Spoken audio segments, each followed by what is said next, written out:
Hello there, everyone. Welcome back to some more Let's Play Eador Genesis New Horizons modded. In the last episode, we reached turn 100, which is something that we've been doing pretty consistently in the previous shards. But unlike the other shards, we have yet to even get out of our Ring 3 provinces, at least not consistently so far. We have not bumped into any of the Astromasters, and we have not heard anything about the other Astromasters either. No notifications that one has conquered the other. Nor have we, as I just said, bumped into any of them. So everyone's probably struggling to get out of the rings around their domain. We are earning 345 gold per turn. A respectable amount of gold. I've had more than this on turn 100 on some shards. But this has been a really difficult shard for us, I feel. Difficult locations to really find a good match for, given what we decided for our heroes early on in the shard.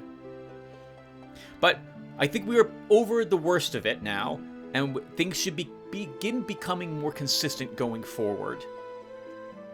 We are also earning 31 gems per turn. This is pretty low, if I'm being honest, for our current turn. I generally would like to have 50% more gems at this point. Easily that much. Last shard, we were getting, I think, close to, what was it, like 80 gems per turn at this point? And we ended that shard with like 3,000 something gems. This is the exact opposite on this shard. We are struggling to get gems. We have to make some tough decisions. Do we cast certain spells in combat? Because of how expensive it is to build certain structures here. And that's because of the costs of these resources. Mandrake is 72 gold, which isn't terrible, like we can afford that. But it's also 36 gems for each mandrake that you don't possess, and many of the buildings we want require 2 of them. That's really expensive, holy crap. On that note, look at the horses, 119 for each horse you don't possess, 278 for each marble that you don't possess. And Arcanite has managed to climb up just above Mandrake in the gold cost area. So this is also important to note because it means that the AI is constructing buildings that require marble and Arcanite to get the cost so high. Not a lot of redwood, by the way. I'm sorry, the price of redwood is not very high, so my guess is that most of the AI have redwood under their banner at this moment. For what we did last episode, we began clearing more difficult locations. Lotaeri began defeating ogres. Life began defeating ogres. Lotaeri's begun defeating a few enemies, difficult battles against demons, and was victorious and found a flaming bow for Life, which is going to help him significantly in the battles that he does. And Bran is crawling up level 4. We'll talk about heroes in just a few more seconds. We took all the Ring 2 provinces with the exception of the Alkari Expanse, which I am hoping to take in this episode. We're going to complete their quest. I certainly hope we get one more command with Life soon. Turn in the quest, see what they give us as a reward for doing that, and then conquer them the turn after that, so we can get their province under our control. I don't think they'll be willing to join us otherwise, unlike other races that will join us if we get lucky with diplomacy. But I don't think the Alkari do that. And I think that's it for the top level summary. So now let's talk about the heroes. Life is almost level 15, which is 5 and 9/10 below where I want him to be. 5 and 9/10 levels below where I want him. Normally at turn 100, I have at least one level 20 at that point. This has been a really difficult shard. He has Reaction 3, Marksmanship 4, Looting 1, Archery 3, Diplomacy 2, and Pathfinding 2. With the Flaming Bow added to his arsenal, this now makes him a force to be reckoned with. We were barely scraping by with a Nomad Bow, but thankfully, that let us do a few battles that would have been tough for us to do anyway, so I don't really regret purchasing these. Other than that, though, we don't have anything fantastic for him. The Ranger's set is nice, which adds +1 more range attack. But otherwise, nothing really fantastic for him. His army's looking pretty good, though. We kept it alive for the past few turns, which is I'm happy about that, considering how often we had unit turnover early on in the shard. And I've began naming people, finally, since we seem to have stabilized the amount of death we have going on for some of my army. So, Sif Jethplier, you are back as a duelist. Vipera, you mentioned you wanted to be a cavalry unit, but I wasn't sure what you would think about being a Pegasus. So, we've named you after one on this run. I'm here as this healer. Adorable, you're here as the fairy. Lost German, we have you here as one of the spearmen, and we haven't named this one yet. I guess we should.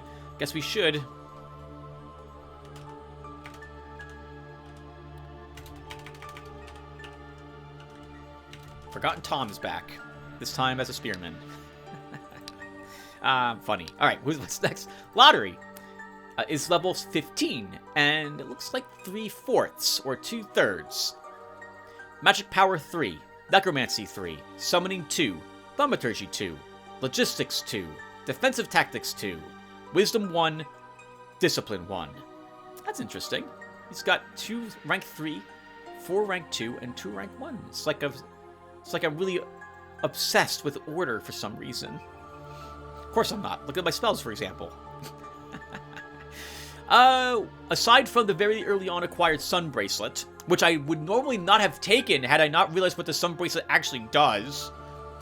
But thanks to my multiplayer game, I actually did that with my Evil Lord to see what this does. Holy crap, this is really, really handy. We don't have anything else amazing for it, aside from the Skeleton Doom spell that we found early on, and the Horror spell, which we put to good use against those demons. Wouldn't have won that battle, I think, without the Horror to keep their damage low. That was a tough fight. And Bran, who is almost level 5, 4 and 2/3, I think. He's got Armor Master 3 and Athletics 2.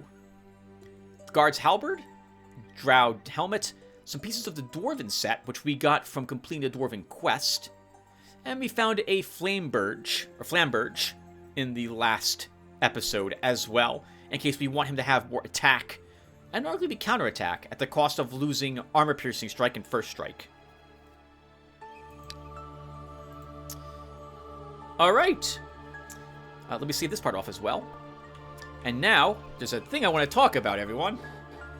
When I can't play the game, because I'm waiting for comments, I spend a lot of time staring at the game, trying to figure out what I'll be doing in my future turns, and I have written down on these pieces of paper who can do what locations after looking at them, and the order in which people should be doing these things in. So, we're going to go ahead and implement these things. This is just my way of saying that I am obsessed with this game, in a similar way to that which I am with Lobotomy Corporation when it came to making that giant chart that I used. Remember that chart? I think, Adorable, you had seen it. It's a cork board where I have all these different sheets punched out to indicate what creatures are where, what they do, what my success rate is, and who is working with them. I do similar things for this game also, though I don't have a whole chart for them. But I can look down at this and see who can fight where in order to help me figure out where people need to go and the order in which they should be going to them, so I'm very efficient with them. Let's see how well this works for us today. And because I refuse to play the game in advance, because I feel like that's cheating, but I want to play the game so badly when I'm getting super addicted to being on a particular shard. This one's Verdal here is proving to be quite addicting. I've liked how difficult it was at the start. Alright, so Bran is going to the Ancient Crypt to fight the Tomb Guardians there. He should be more than a match for them. The only thing I'm worried about is the mummy, but that won't be too difficult either. We should be able to handle all of it without too much trouble. Lythe is going south here in order to fight the Minotaurs and the Necromancers. Minotaurs will be a little tougher than the Ogres. They're generally the same thing. Strong, tanky enemies that do good damage. But it's going to be a little tougher for the Minotaurs because they have some amount of resistance with them. Ogres have none. Which means that our headwinds won't keep them slowed quite as long. And he can probably kill the Necromancers without too much trouble either. And Lotaeri is defeating the Dwarves that will be in this Clan Fortress? Old Fortress. I'm pretty sure we can handle them. We should probably take a peek at what these undead are like as well while we're here. If it's a very easy battle, we can send Brown up there. I can change up the order in which he should be doing things.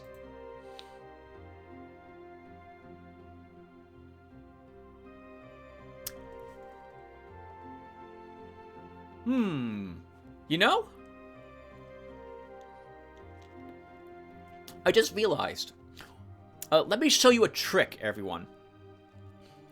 I was just about to move Life down here to get to the rejuvenating thicket. But I mentioned that, maybe I didn't mention, but we're going to want to peek at these giant lands. I'm expecting there to be like 6 enemies here, like 2 giants and 4 ogres in these lands. And for it to be very difficult for us to take these provinces. We'll probably need Lotaeri and like a ghost or 2 in order to claim these lands. So we're looking probably at turn like 150 or so before we're able to take them. But we should check them. I forget who it was. Let me quickly check my recording. By recording, I mean a video I uploaded 2 episodes ago for this game. It was Sif Jespalier, who mentioned that these could be just ogres in them. Still a difficult battle. But I'm expecting something tougher, given how difficult some of the Ring 2 provinces were to take. But we can check on this. And if it is too difficult, we will have ended up in this province where I want to be anyway. So it's basically a free check, as it were. I want to be here, and going here will throw us back into the rejuvenating thicket if we have to flee. So let's do that instead with Lythe. And I think that will do. Did I build a building? I did. Did I build structures? I did. I think off-screen I did a handful of things that I just didn't quite do at the end of last episode. I think I built a storehouse in this province, and Bran equipped some better gear on himself. The dwarven set, this warrior's belt. I dropped the knight's boots. Oh, sorry, the plate boots for suede boots because I wanted the stamina on him more than 2 more hit points. I gave him a ranger's cloak instead of what he was currently wearing, which was the garbage cloak. It was a garbage cloak. It was that one. Not garbage, I suppose, but not very good either. Alright, so I think I'm set. Did I cast a ritual? I did not. Alright, so Gifts of Earth really is never going to be worth it. We're not gonna make back the gem cost at the very least of casting that, and that would be why I cast it. So, no, we don't have any rich. Well, it's Walking Dead's off cooldown. Let's cast Walking Dead. We'll get rid of this spearman. A zombie rises from a fresh grave and joins the hero's party. I'm gonna try to do what you suggest, Adorkable, or rather the. Not a suggestion so much as something Adorkable pointed out, was that the zombies are great tanks. They gain stunning blow. Oh, holy crap, look at this zombie, Adorkable. They can gain a stunning blow and fever as level up picks, and this guy gained both of those things. And that can be really handy with dealing with living enemies. Oh yeah, I named all my undead too. So we have Stumpy. I'll have to name this guy later. Just in case I didn't mention, I think I did, but just in case I didn't. Oopsie, you are a Skeleton of Doom now, by the way. Welcome. You did mention that you did. I don't think you minded being a undead or a creature. But on that note, we did pick up a Beholder egg earlier on. If you would rather be this, let me know. It'll be sometime before we can afford him in the army at 22 gems per turn. But we could take him, and you could be this instead. Let me know what you would prefer. I'll leave you as a Skeleton of Doom at the moment. Alright, now with all that said, let's end the turn. The Earlight has entered the province of Swinging Hills. He can see the colossal humanoids dwelling here from far away. Unfortunately, the giants have noticed the uninvited guests too. Three ogres! Really?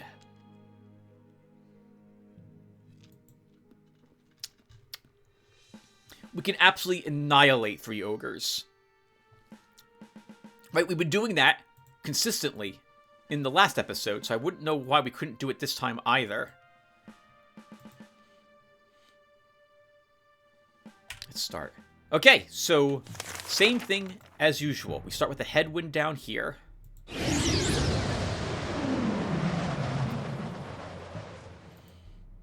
We speed up Lythe. So he begins recovering stamina from his casting of spells. We tempt the ogres down with this delicious horse. Am I a bad person for saying those things? I'm joking. Although I've heard horses are delicious. Let's begin moving with people around. So why I do this is because Sif Jespalier, our duelist, has agility, so the ogres will not be able to strike back at him. They don't have vigilance. So he's a guaranteed, like, 8 points of damage or so on an enemy, just in case it's got a little bit of life left, and my fire or my arrows haven't downed it.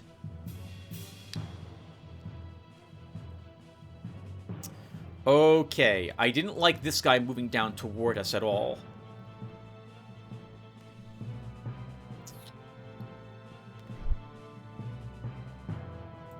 Alright, Lythe, I'm going to pull you down a bit. And we're going to slow this one.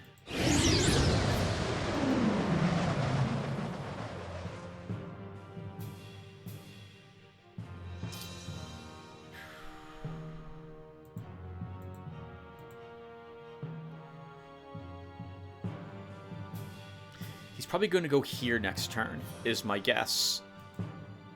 And that's plains. Okay, that's good to know, because I don't want to be standing next to that next turn. My horse can move down one. Both these guys are now slowed, so he only has to move one down each turn to tempt them down toward him. Now you guys can do it. You can catch it. All right, so let's start shooting the ogre. Nice. Good, solid hit. 12 hit points left. It's going to take 4. Sif, can you kill it? Good. It's dead when it activates. Let's put a haste on our Vipera. Well, let's move you over here. Let's see where they decide to go. It's in the corner, guys. You got it. Got it pinned. Absolutely got it pinned. Oh, but guys, it was just a little too fast for you. Just a little too fast. But it's okay. It's okay. You can go around the corner now and catch it. I'm positive you'll be able to catch it. No, don't give up now. Don't be quitters.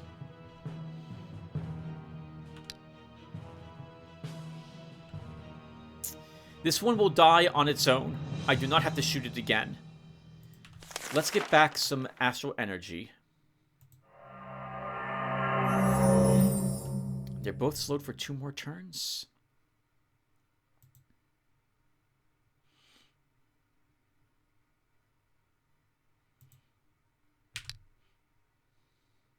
Yes! Oh, poor ogres. Oh, guys, you had your chance. Just, I don't know why you were so lazy about it, but you decided apparently you didn't want to actually fight it or eat it. So that's a shame. That's a real shame in the end.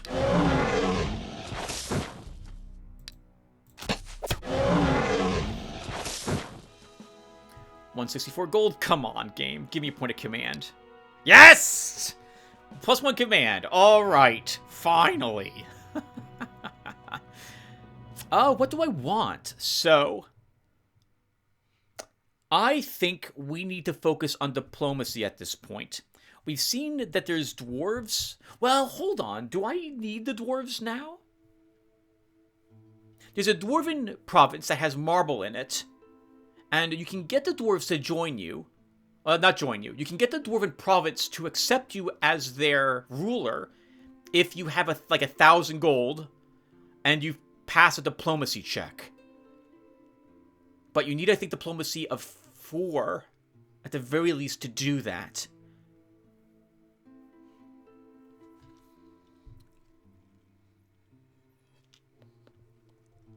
Let's do it. We'll take diplomacy 3. Sif. Ooh, parry +2 for 6 total parry. Or range defense +1 for 6 total range defense. We'll grab parry +2. Alright, Bronze Approach, an ancient crypt. It looks like a burial vault of some ancient... So now that I've taken this giant land, I now want to see if the next one is just as easy as that. Because if it is, we'll just take all the lands around here first. Both giant lands will purchase a free settlement, and then we go back up to our domain to do the battle against the Chaos Legion. Sorry. Here, Brent approaches an ancient crypt. It looks like a burial vault of some ancient ruler or great warrior, and one is sure to find something valuable among the belongings of the deceased, and to encounter those guarding the peace of the dead as well. 3 enemies. Let's attack. I completely didn't talk about what you guys suggested I do when it comes to going back out to the main menu. So the impression I got from you guys is that you don't really care what I do. Whatever makes it easier for me. And this is why I constantly say I have the best viewers up here on YouTube. Thank you, guys. I don't know what to say. Thank you. That you guys are more concerned about what I would find annoying to do. Or suggest I don't do it if it is annoying. As you did Lost Fremen. Thank you, guys. It's not too much work for me to actually do the editing on these videos when it's done. It doesn't take too long to back up the game files. I think what I'm going to do is this. So first off, I am going to back up. Actually, no, we don't need to back this up. That was an easy battle against the giant lands. What I'm going to do is, after about like 45 minutes, I'll quit to back up the game files. Since the length of time I play the game seems to be the determining factor as to how likely it is to crash.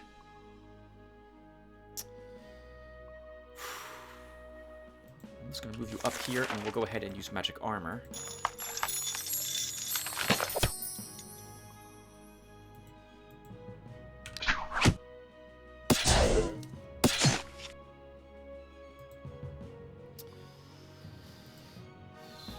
Fever, 5 turns. Oof.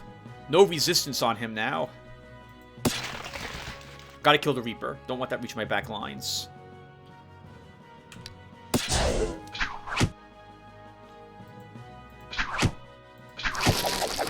Good job, guys.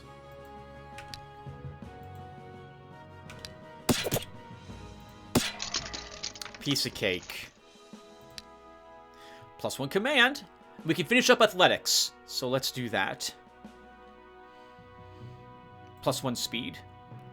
Our spearman here can gain a resistance. Spearman here can gain an attack. The Hero Lotaeri approaches a small fortress, long abandoned by its first hosts. Although all that remains is mostly in ruins, it might be worth searching the place. There is one problem, however. Its new owners won't allow that. Their belongings will make some extra spoils of war, though. Let's do it.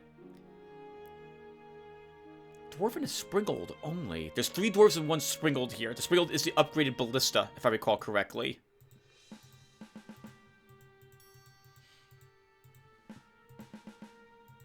Right, let's go.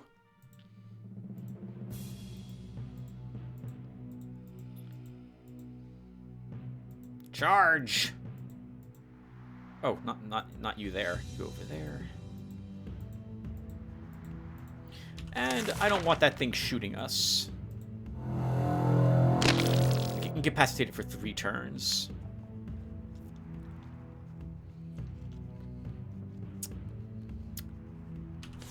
Let's put some magic armor.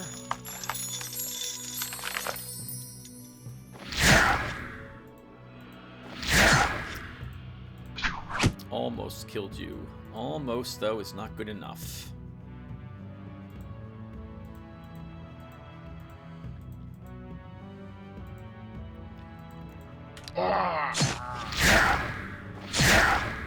Wow.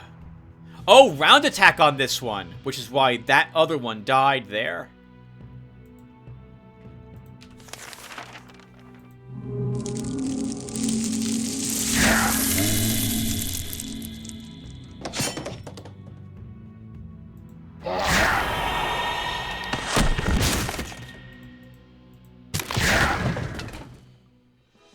Good job, Lotaeri. Take that, dwarves. And we want him instead of this horseman.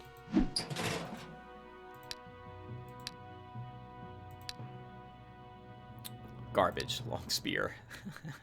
Alright! Alright, so let me mark down what I just did.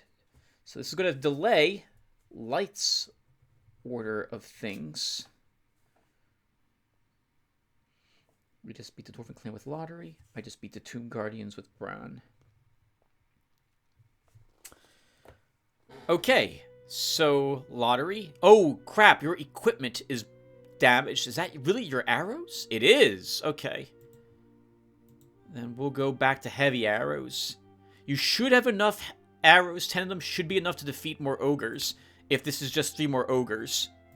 If it's 4 ogres, though, we can't win this battle. Or, actually, no, we can still win. Our supply of arrows will be out, but we'll still win. Alright, let's build a granary here to start. And we'll put a mine here. And the best guards I've got would be light infantry. So let's put them here too. You move there, Lotaeri. Bran, you picked up a point of command. We should fill it. Up north you go. Lotaeri. You will take a peek at these undead.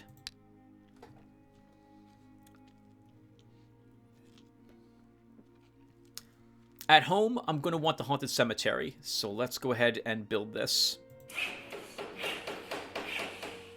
Because we want the Necromancers Guild. 86 gems is quite expensive. We're going to try to purchase it, though, next turn, depending upon... Well, actually, I don't know. This is kind of... Now everything's messed up, because I'm not fighting Necromancers, which is why I thought we were going to get a few more gems. But now I'm going to try to take more provinces instead.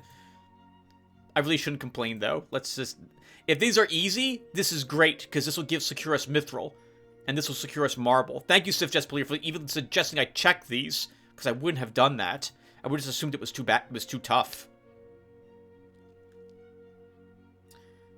The hero... Oh my god, it's just 2 ogres this time. The hero Light has entered the province of Great Rocksides. He can see the colossal humanoids dwelling here from far away. Unfortunately, the giants have noticed the uninvited guest, too. Let's attack. Great big open field with only 2 ogres in it. This should be the easiest of these I've done.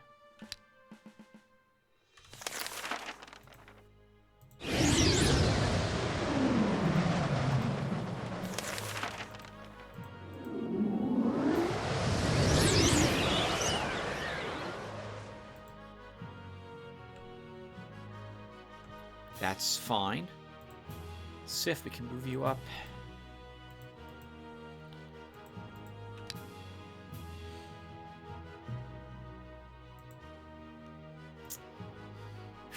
Do I need another slow spell? I don't think I do.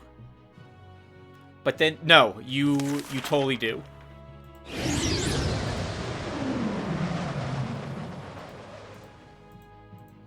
And keep it as the closest thing, because you want the ogres chasing it.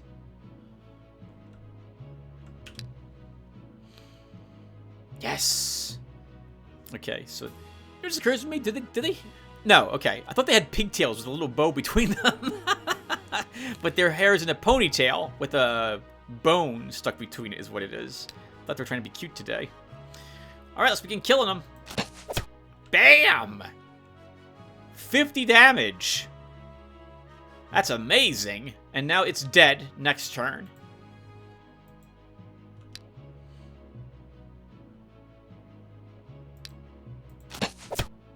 Not quite as much damage, but still a good amount of it.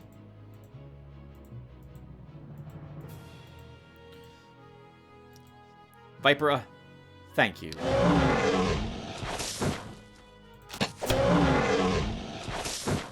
Excellent work, guys. Excellent work. I am so glad that this was an easy battle. Forgotten Thomas give you resistance. Oh... The hero Lotaeri has approached the deserted ruins of the City of the Ancients. Often an ancient artifact or some treasures hidden by the current occupants of the ruins can be found in such places. Scouting has revealed that the ancient ruins are haunted. Skeleton, bone spearman, zombie, mummy, ghoul, ghost, death-touched, vampire. We will not win this battle lottery without losing most of your undead army. We need shocks and banishes if we're going to do this battle. We have to retreat from here. There's an influx of traders in the province of Stonesides, and massive sales are coming. According to a tradition, much of the trade income makes its way to the treasury eventually in the form of bribes and presents. What are your orders? We won't break our old traditions. The sales are successful, and thanks to numerous bribes and gifts, your income is 510 gold. Not bad. A poor harvest in the province of Saish has caused a famine. Food prices have increased dramatically, and many of your subjects are at risk of dying of starvation. What are your orders? Send a cart of food. The residents are grateful for your help. The fame of your noble deed has spread far beyond the borders of the province. It's my duty to care for my subjects. Okay. Nice. That was nowhere near as difficult as I was expecting it to be. Same thing. We build a mine here. We build a granary here.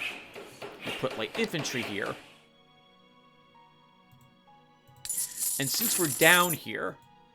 Oh, we can't cross this easily?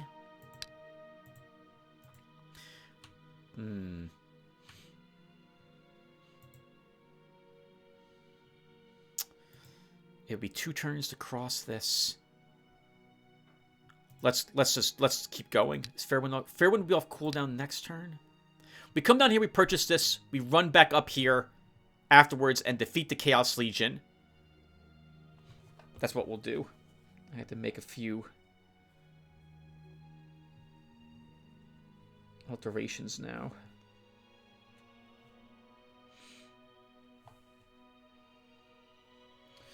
Okay, so Bron, let's repair your equipment. Actually, before we do that, yeah, we give you that. You sell this. We don't need leather gloves. Gloves. Repair your equipment. You have space for a unit.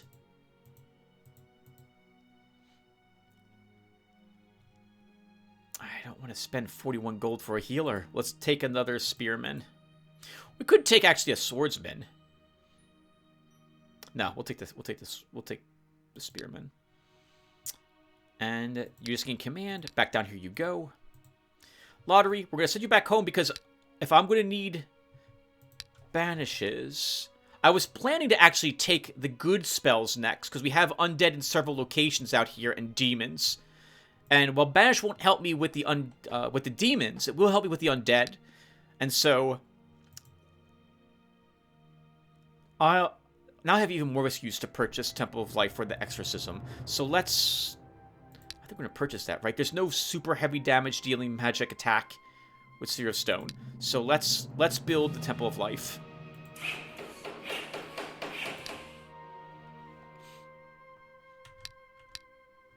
And that will do. To honor his promise, the Ratman, who at last found his home, sends you this magical trifle. Okay, this is not... Oh, this is super interesting.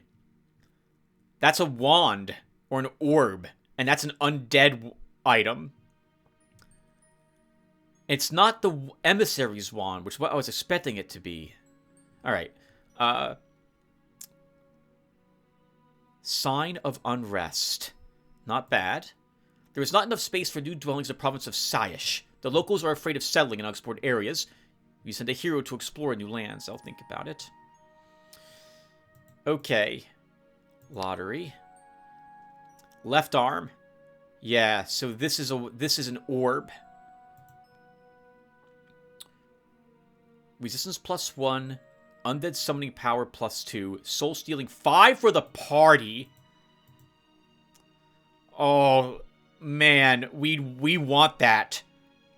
We really want that. So I'm going to take off these iron rings and purchase some copper rings for you instead.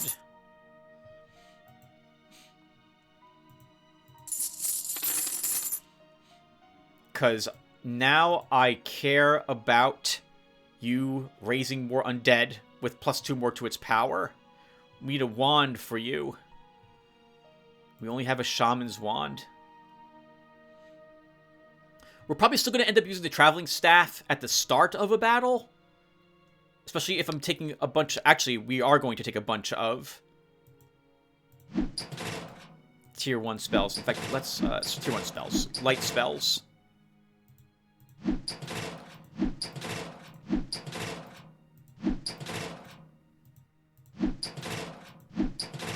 Okay, these are the spells I can't get rid of because I can't get them back again easily. We could make scrolls out of them, but I don't have 104 gems. Well, I do, but I refuse to spend that much to make a scroll out of those. So let's go ahead and take exorcisms as all of my other rank 2 spells. And then shocks.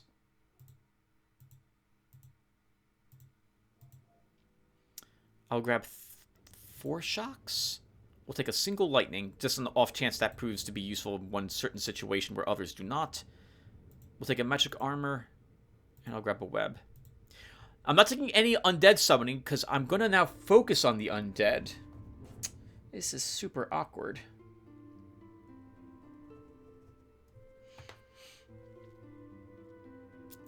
And which battle do I do first? 12 undead. There was one over here, too. 9 undead. Where are my other undead? I thought I had one more. Oh, there's 2 more. One in Great Lands. Where is Great Lands? Haven't even peeked into that one. And the other one is in Swelling Lands down here. Haven't peeked in that one either. Okay. So we're going to be running around with Lotaeri to defeat these undead. As a Necromancer. That's kind of odd, I know. But we're going to do it. I think we'll start at the toughest one. Actually, I don't know if it's the toughest one, but we're going to start at this one. And see how well we do. Bran, you're going to fight the Shamans next. Light's coming in here to purchase the Great Wasteland. We can build more buildings. So, let's upgrade the stables here to the granary here to a stables to speed us up as we travel through here. And we'll do the same thing here in the Dark Pinewood. This way we can rush Lythe back home. And that will do. All right, we built a building in here. We did not build a building here.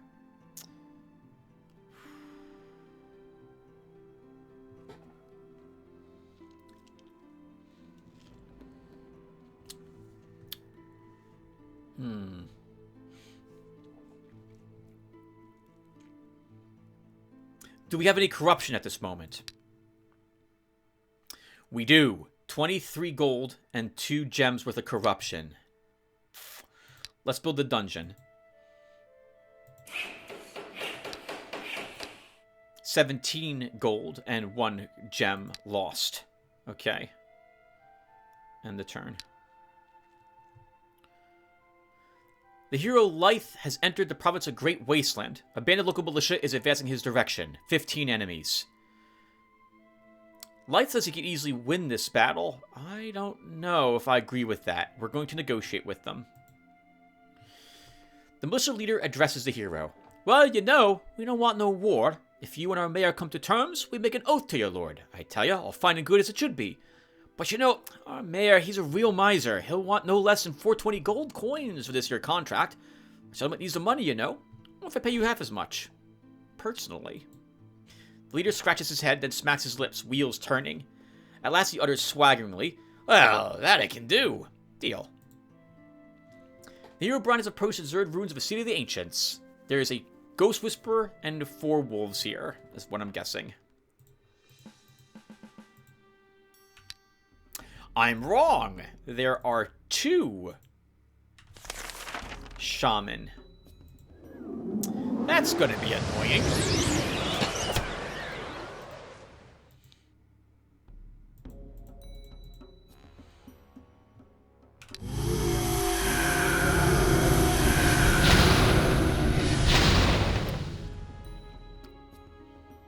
Oh, you jerk.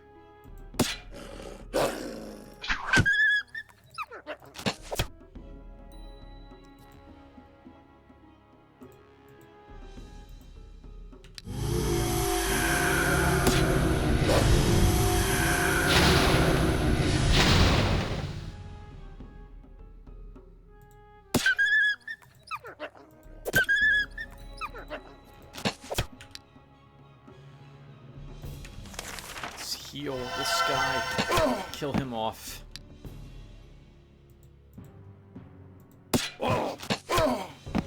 Good job, Bowman. Give you an ammo. Stamina medal. Holy crap. We're not getting very many medals, so I'm glad to see this. Let's give that to you.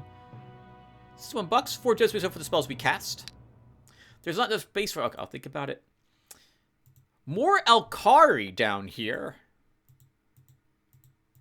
And another free settlement. We should arguably keep purchasing the free settlements. But we'll come back for that one. I don't want to delay any longer completing the whatchamacallit quest. Let's cast a Fair Wind.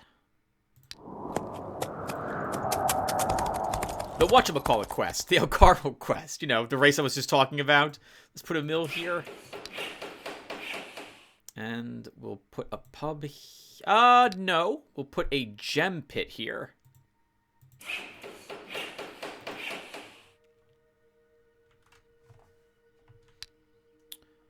Lotaeri, you're going to fight these undead. Braun, repair your gear. Your units are a little hurt.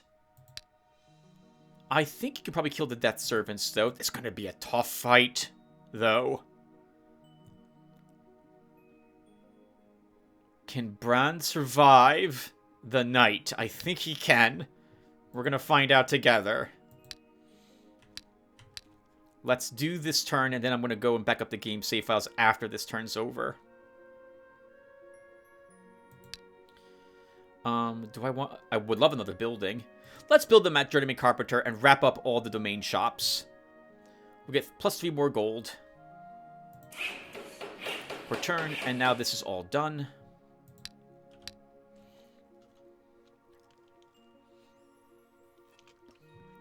Herobrine approaches a place of worship to some dark god. A lot of innocent blood was spilled here in the name of an evil deity whose idol towers over his sanctuary. And the servants of the god are clearly not allowing their evil lord to be disturbed. 2 enemies, Black Knight, Bone Spearman. Let's attack. We have a hill. That'll be good to stand on in case the knight decides to show up on the upper side. 1, 2, 3, 1, 2. Okay. Let's start with a magic armor.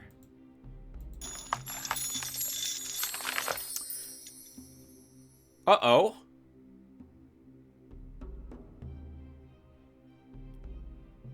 This spearman has 6 defense on a hill. So he has 5 defense when he's off of it.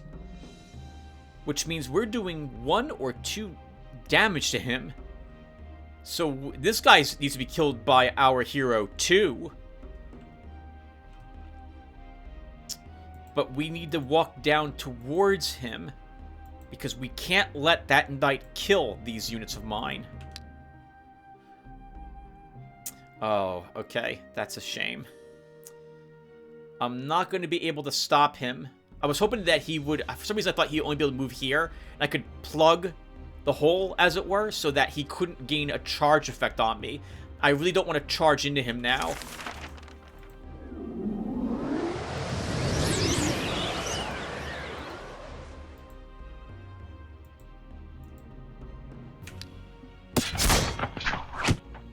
Oh, wow, that hurt. Let's get you inside the forests. Ugh. I don't know about attacking him back either. That's pretty rough. 13 counterattack on him. He has no significant armor on him either. We should probably have used our Flamberge here. Let's equip it instead of this. Well, is that right? He has 1, I think, defense. So we're doing 4 damage to him. Otherwise, we do 3 damage with our counterattack.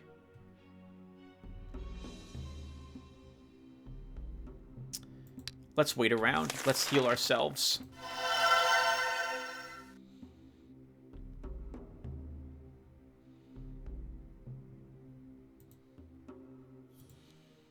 I'm kind of running these guys to get up and away from this spearman.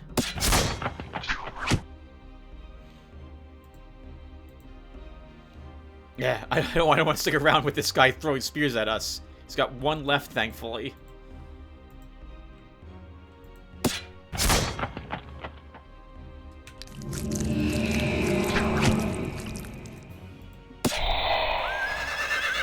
Okay, you guys have to run. Oof, this is gonna be really painful.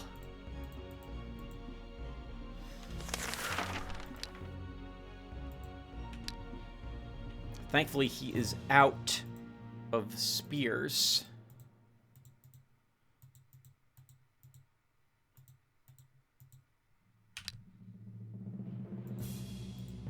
Come on up into the swamp so I can kill you. Oh god, which I can't do. Oh no! Okay. Whew, that was close. 10 gems for that battle. I think that was the cost of all the spells we cast, though. Plus, what health? What do we take with you now?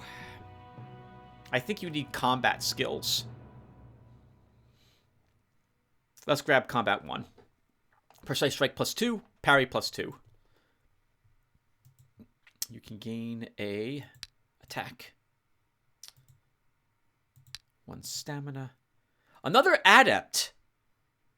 And a round shield. Good cash for that. 329. 25 gems. Nice. The Hero Lotaeri has approached the deserted ruins of the City of the Ancients. It's still haunted. Let's go ahead and fight these things off. And I'm not going to need the Site of Unrest because we can't raise any undead here. And we can't gain any souls back for... Like, we can't heal off these creatures. They're all undead. And we can't raise undead from their corpses. They don't leave any corpses. So we might as well stick with our traveling staff for this fight.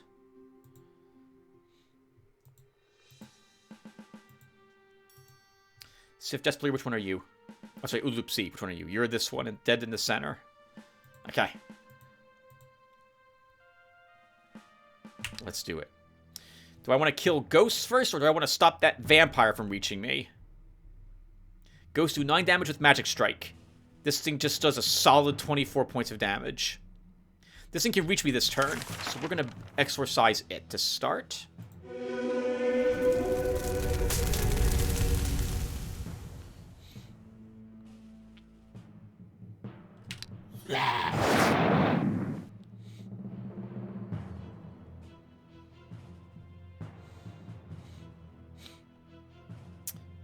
Okay, we need to start moving my units. Oh, what the heck? I hate when I misclick like that. Move up, guys. See, no, I need to protect my leader. And I suppose we'll exorcism this next.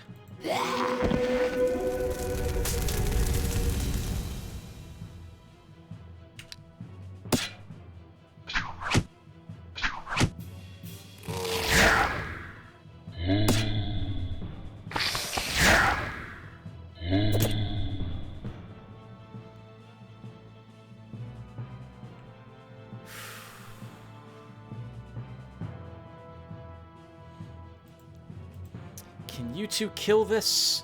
I think you can. I think you can.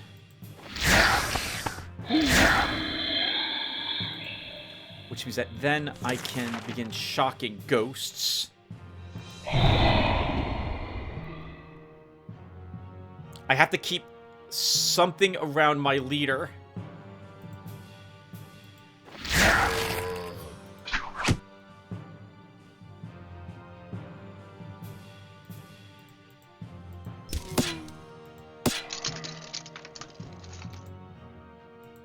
Like, we gotta stick like this.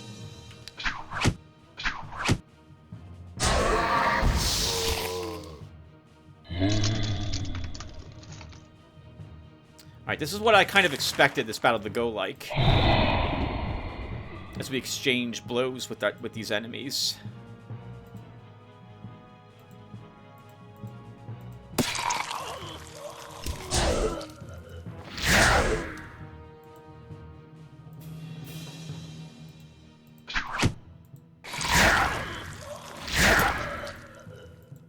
Oh wow, this has been tough.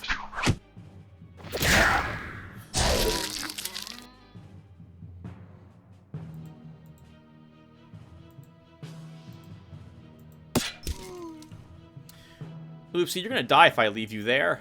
I think I just destroyed you.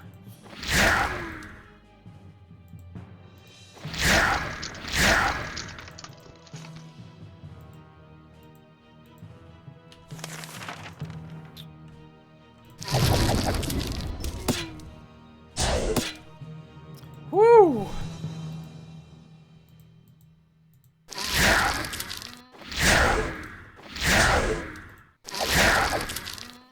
Oh, one skeleton in Doom, one of our zombies, one of our skeletons. This is going to be the difficult thing to replace because we need a corpse and I'm fighting undead for the next few battles. But we won that battle. Fantastic amount of gems. Look at that, 80 gems as well. Definitely makes up for what we had cast in that battle. +1 magic, and I like all of these. Let's take logistics 3. Wrap that up to keep the amount of the gem cost down a little bit more. I didn't see what we gained up top. I think it was health +1. We'll give you a speed skeleton. Oodaloopsie. Let's give you another spine. As for spines, let's give this one a resistance. +2 attack for you. Volcano. Inflicts 10 points of magic damage to all targets within 2 tiles. Damage increases significantly with the caster's spell power.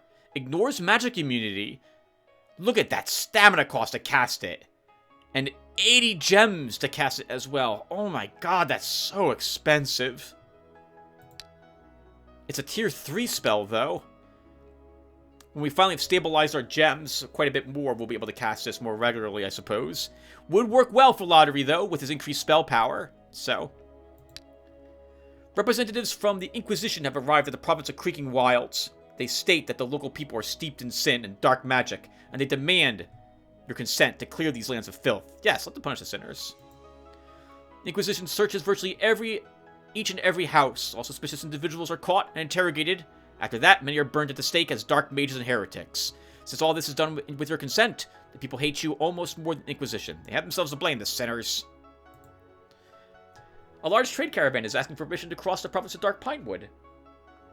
The traders are willing to pay you a tax of 50 gold coins. Let them pass. The traders pay you 50 coins to pass through the province of Dark Pinewood. Excellent. Deliver to the treasury. Well, they're upset with me now. I can't defeat them. Our light infantry is not strong enough to defeat them. And if I say no, guess what? They'll come, they'll raise a town's defenses to the ground, because they'll attack some place I'm not guarding, and then they'll be upset with me. So I'm sorry. I'm just gonna let you guys, you're sinners. You deserve to be punished. Look, I'm Catholic, okay? That's just the way it works. Alright, oh, we gain +1 magic. Okay, so let's cast Walking Dead. A zombie rises from a fresh grave and joins the hero's party. Since we did get, well, we've got the spells I need to keep winning these battles. 2 more exorcisms would be handy, but I don't need them. So let's not go back to the domain. We'll go over here next. And do the other undead battle that we know what it contains at this moment. I can repair all your equipment, which was a mistake because we didn't need that dwarven shield repaired.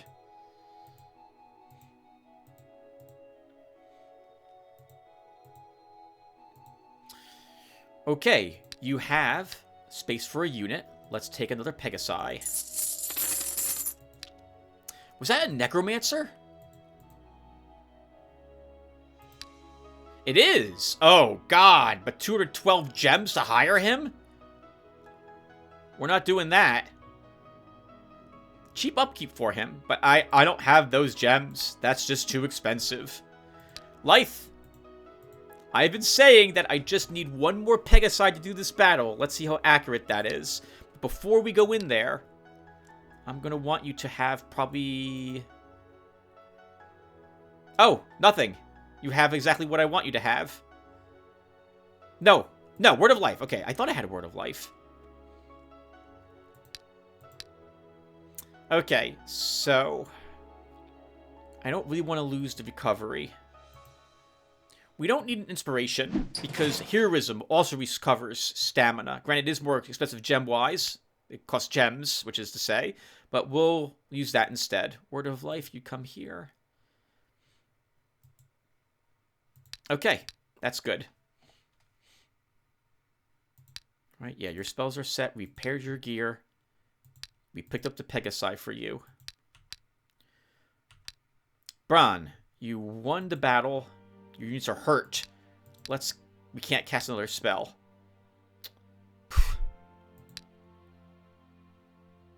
Oh, there's nothing else here you can fight, actually. Okay, what am I doing with you now, then, Bron? According to my list, we're coming here to fight the slave drivers, so we'll do that next. Let's first bring you back home and see about maybe swapping some units around.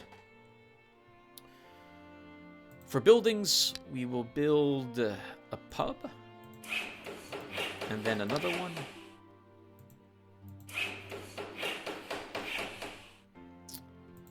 And 25 gold, 2 gem corruption. It's okay. The first place we need to deal with the corruption with will be the Goblin Lands. So when I feel like I can afford this 75 gems or so, we'll put a monument to order here to solve that problem. And I'll be right back, everyone. I'm going to back up the save files now. Alright, guys. So, let's move on. Alright, I'm done. Oh, I'm not done. What did I not do?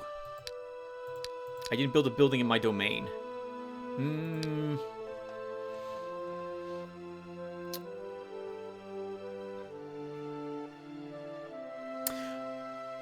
I didn't realize Stonehenge gives you a schematic of the ancient pyramid building. That doubles the gem income of a province. So that would be really useful in Siash, for example. It would give us 12 gems per turn. Or in the Swamp of Tears, that would give us 13 gems per turn. Holy crap. Because I think that's the way that works. I would want to put it here, the Swamp of Tears, for 26 gems. So we're probably doing that. Let's, well, I don't think I can build this quite yet, though. It's 121 gems, which is almost half of our current gem stock. So we're not going to do that quite yet. We will build the Mercenary Guild, though.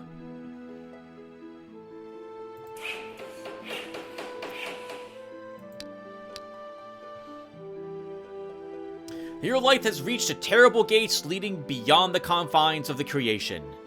It's through portals like these the demons come into this world. If the gates are destroyed, evil will have to find another way in.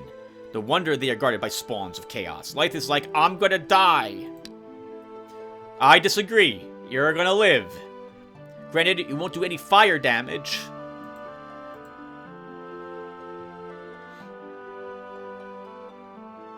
You won't do any fire damage. I think we use... Do I want 3 more damage?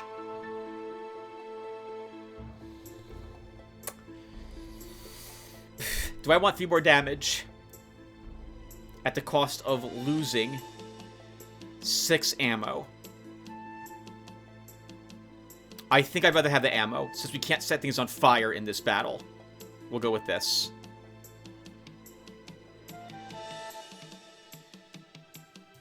We'll go with this. Let's attack. Oh, sweet. We have a hill. Let's add, and they won't. That's perfect.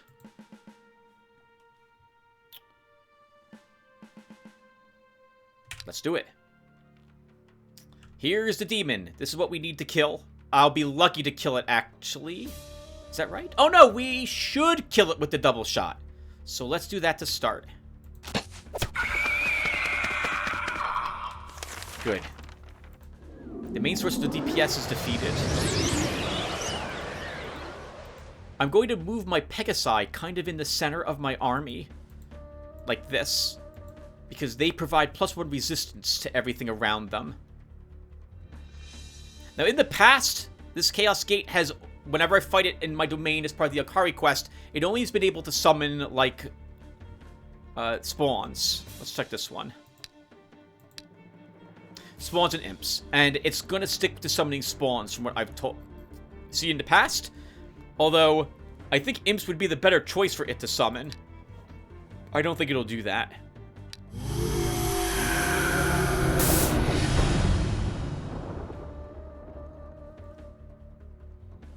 Okay, we gotta kill these girls next.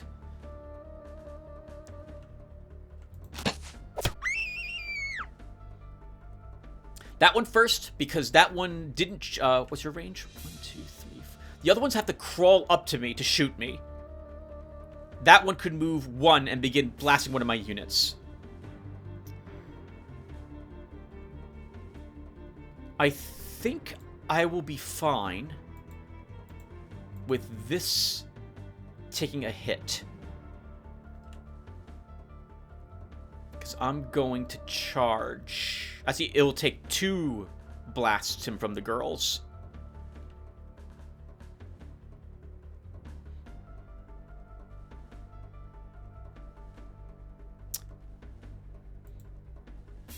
Let's do this instead.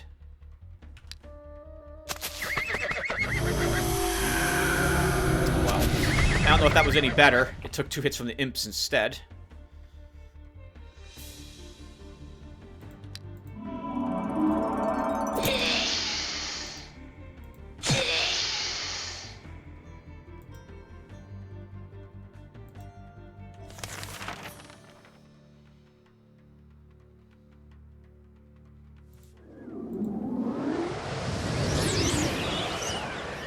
If I do this, the only thing that can hit you would be this, but that would still hurt significantly.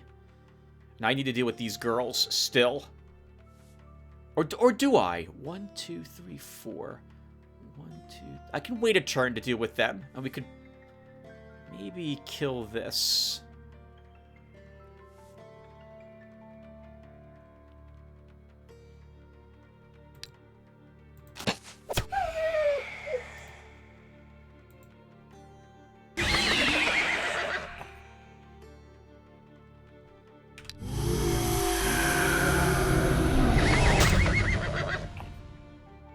Okay, I want to see what that demon did.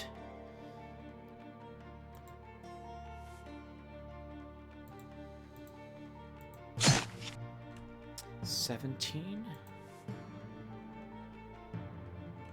You do 12. 1, 2, 3, 4. Wouldn't be enough.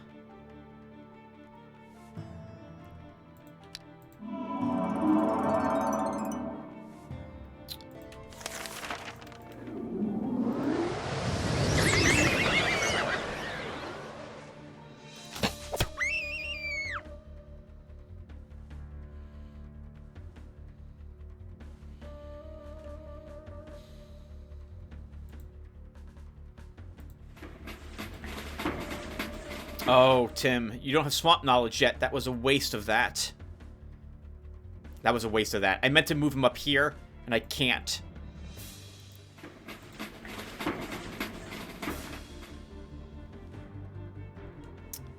Seven on the counter. I'm just going to throw a spear. That will probably let you kill it.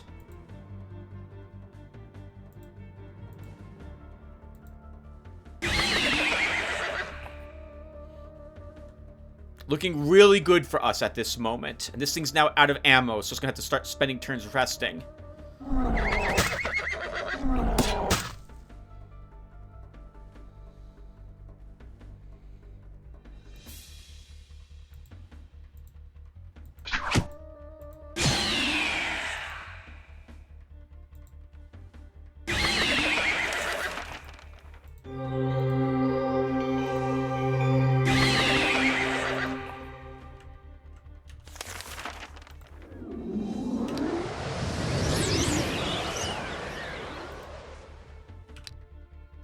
Good. It's over. We've won. We will take a little more damage as time goes on.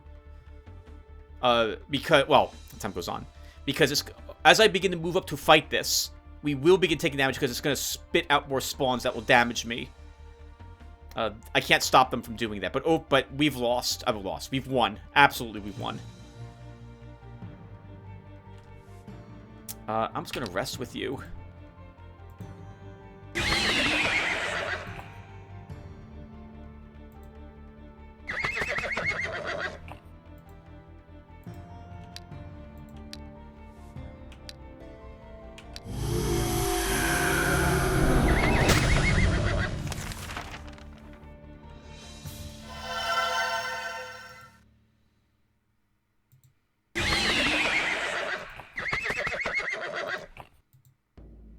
Careful, Tim. With him. Don't leave him there. Leave him here.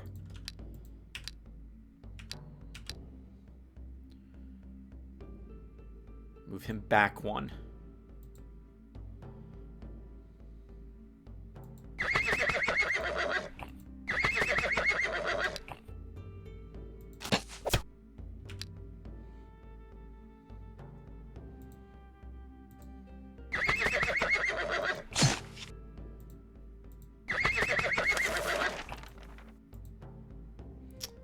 Oh, I can't use heroism on a Pegasi. That's interesting. Oh, the Pegasi looks like they have first aid, don't they? They do, so they will slowly heal as well.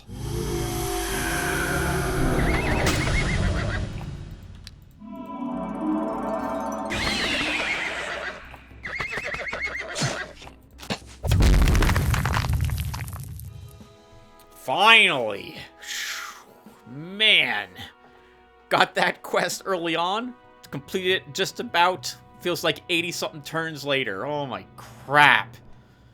But, worth it. The battle itself gave us 729 gold and 137 gems. This will let us build another building at the very least. Looks like almost everyone leveled from that fight as well. The gates of chaos are closed. You have finally completed the Akari quest. You can return for the Alliance. At last. Another point of command. Awesome work, Lythe. I'm glad to see that. What do we take with you?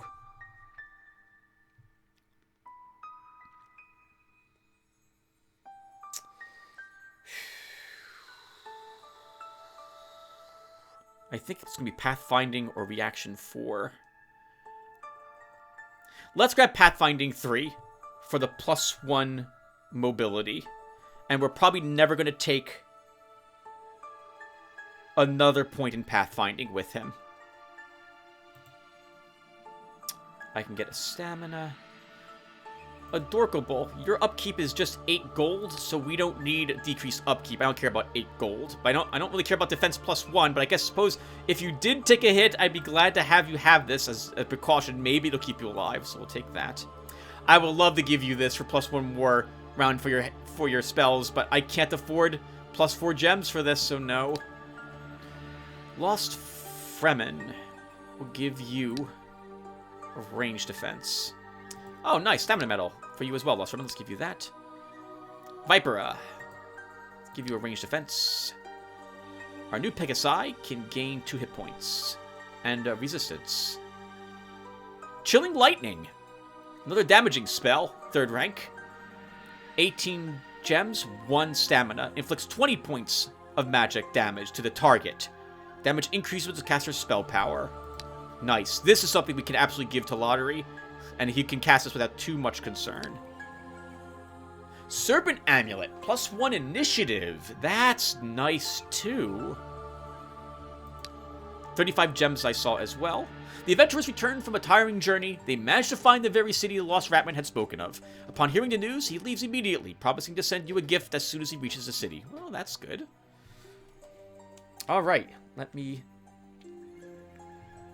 cross this out. So we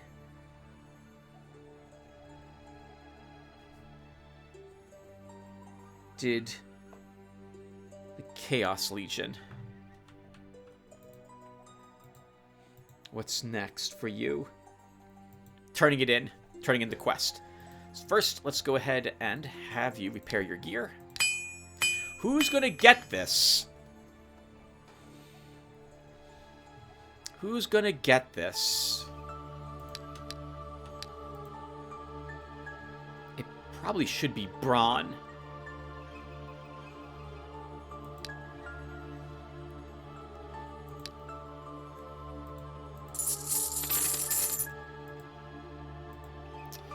I'm not gonna need that second one. Okay, so let's see.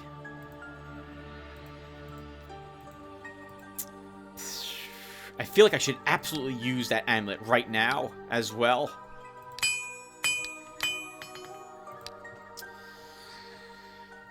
+1 initiative.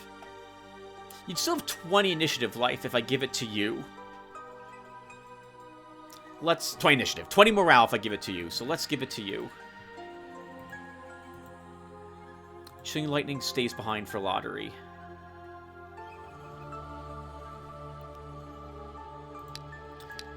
You gained 2 more slots.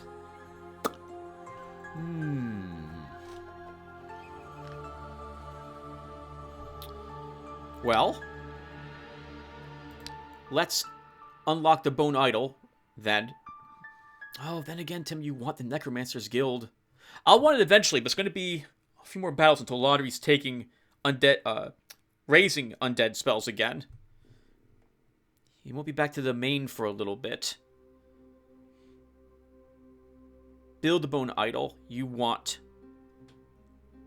Lizardmen. Oh, God. Is it really too Mandrake Root to hire one of these guys? So we're never having Whisperers in our army then. Or it's going to be really hard to justify spending almost 100 gems to purchase one of them. Right? It's 2 Mandrake to purchase this, and that's why this is 117 gems. Oh, it's such a shame. We have no Mandrake. Do I want a Bog Warrior in my armies then? Because that's be the only reason I've been building this. It'd be nice to have him, since he has Intercept.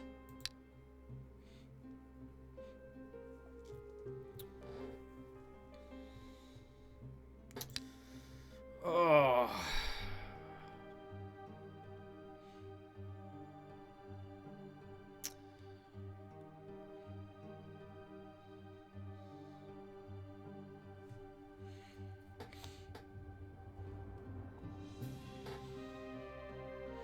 You're going to build it sooner or later. I'd rather build it later then. You don't need them right now. You have Pegasi to fill your armies with.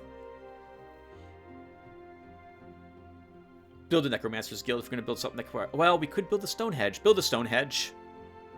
Let's do it. It's 3 more gems per turn, which we could use. And we get access to the Ancient Pyramid. And on that note, let's destroy the storehouse here. And this is probably the wrong thing to do, but I'm going to build the Light Monument to start? No. Build the Ancient Pyramid first. Actually, I'm going to go back and quickly write out the game files, everyone, because if this doesn't give me 26 gems, I'm going to be rather upset. I might understand if it doesn't because of corruption, but I'm expecting 26 gems per turn. So let me go and back up the save files again. I'll be right back.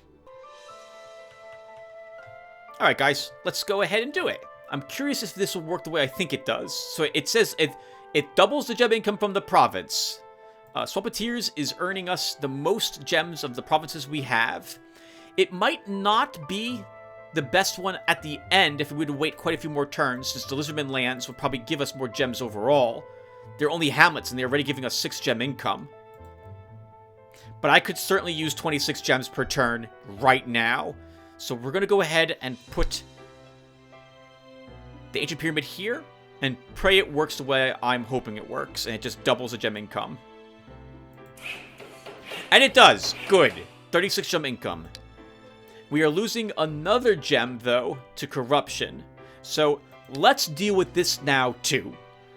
We may as well get this done. So the Goblin lands will be the most corrupted race that we could possibly have under our control. So, we're going to destroy the tavern here. And we're going to instead drop a light monument. It's very expensive. 369 gold, 78 gems, but it'll remove all the corruption from the Swamps of Tears when it's adding to our province. Nice. And while it doesn't seem like much, just 2 gems and 12 gold saved, this land, as it grows more, will have even more corruption. And so we're not, as our lands grow, this will contribute more and more to the corruption we have. So by taking this out of the picture, we no longer have to worry about the goblins that we conquered so long ago and the amount of corruption they add to us. Okay, now what on earth are we doing with life? So I think I've convinced myself to not take, obviously, the Tier 2 Lizardmen quite yet. Let's grab instead a Bowman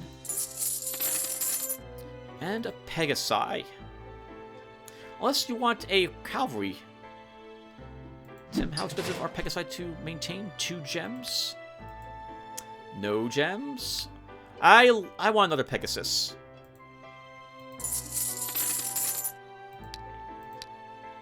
Alright, back to 49 gems per turn.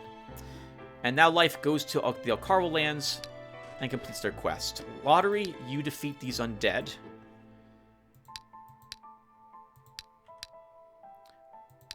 Bron, this was a mistake sending you back here, but it's too late now. Sayash needs to grow, so we're going to send you south to let that happen.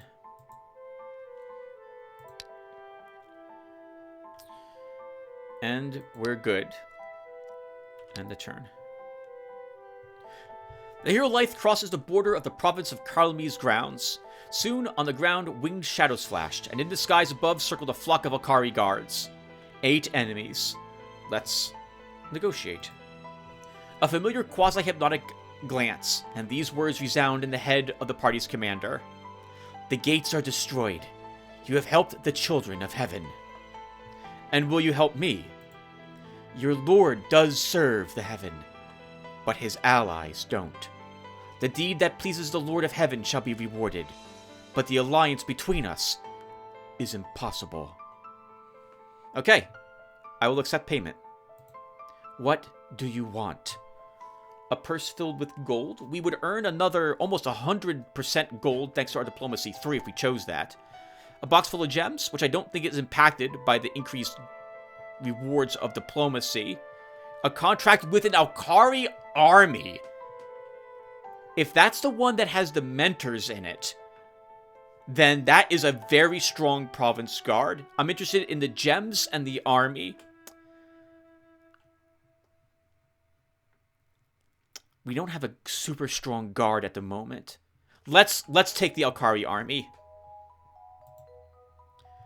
The hero Lotaeri approached the deserted ruins of the City of the Ancients. This place is also haunted. 9 undead. Zombie, mummy, ghoul, ghost. Lotaeri's like, this is easy. I agree, but you're the only one who can do this easily. So in you go. Oh god, look how small his army is. I'm down 2... Oh, I'm only down 2 units, Tim. It's not that bad.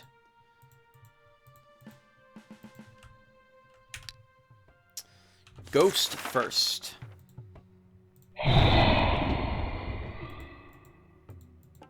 I absolutely love the sound effects that they added for this game. Like, the ones in the base game, the ones added in for New Horizons. It's such a fantastic feast to hear. The screaming of the ghosts and everything else of that sort.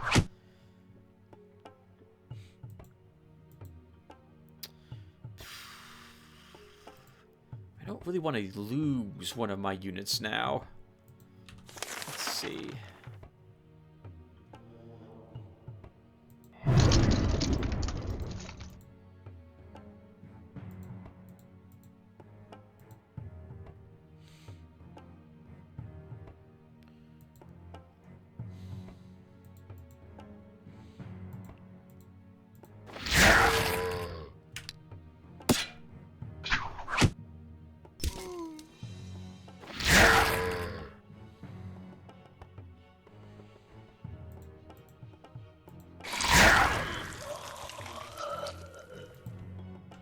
Loopsy, where are you?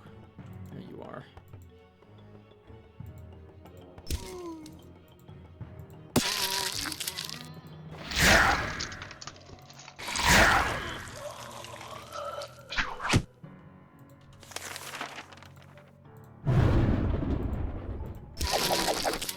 Remember, we can't raise any undead. You don't get corpses when you kill them. Gotta be a little careful with how we do this. I think we will just shock this guy to kill him. No, that shouldn't be necessary. Just wait again. Just wait again. Okay, so we can move you here, you here, you here. Oh, good. We just killed him just like that. Good job, B. That's garbage. Closed helmet. It's plus 6 hit points. 313 gold is nice, though. 30 gems definitely makes up for what we cast. There's an influx of immigrants into the province of Ritual. The population has increased significantly. The workers are a good thing. Your spies report that some commoner in the province of Firelands has dug up a chest full of gold in his garden. Make him give up half the gold. Half of the discovered wealth is delivered to the treasury. Your gold reserve is increased by 156 coins. Not bad. The deputy of the Swamp of Tears province states that a wandering tanner has arrived, asking for permission to open up his own shop. We don't really need another tanner. We have like 3 tanners already. I suppose he might have something decent, though. I'm a sucker for shops. Help him set up shop. Deputy soon responds that your tanner conveys his sincerest thanks. Wonderful. Okay, Bron, you're just exploring. Lotaeri, that was not really worth it, that battle. I guess we should hold on to that to sell it. We should probably also now double back home to begin taking at least a Chilling Lightning spell. But if I'm going to double back... No. No, well, yeah, actually, maybe you should. It's 70 gems to cast a volcano spell? 80 gems. Good God. I mean, it sounds like it does an incredible amount of damage, since it says increases significantly, so I'm guessing that's 2 points per spell power, at the very least. So that would be 22 points of magic damage to everything in 2 tiles. That's very impressive. But that's very expensive. Lotaeri is practically exhausted after casting it. Oh, right, but magic resistance ignores magic immunity, so this also would kill Ghost, for example. So no wonder why it's so expensive to balance it. Do I head back home, or do we begin trying these other Ghost battles? If I take a few... Undead battles, Tim, not ghost battles. You don't know if there's ghosts in there. Just made the assumption that at this point, given their locations, we'll fight ghosts everywhere. I can't make it here in 1 round. I can't make it home in 1 round. Is Fairwind off cooldown? It is not. Let's keep killing the undead, or try to. Gets a little tougher every time we lose a Skeleton of Doom, though, because we can't replenish that one. Alright, Lythe, I said we were going to do this. Let's do it. You are going right back in here to conquer them now. We will try diplomacy, but I doubt we'll get a chance to do so with diplomacy of only 3.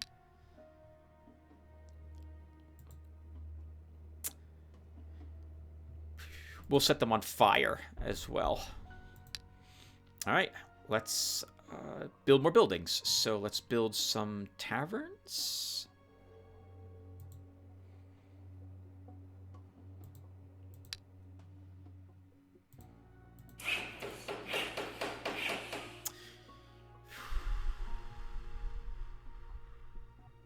Sure, build a tavern.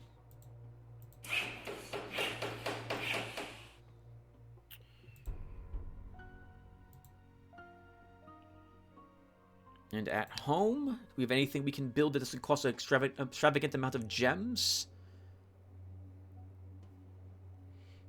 I kind of want to wait until I have the mithril and marble now before I build other buildings.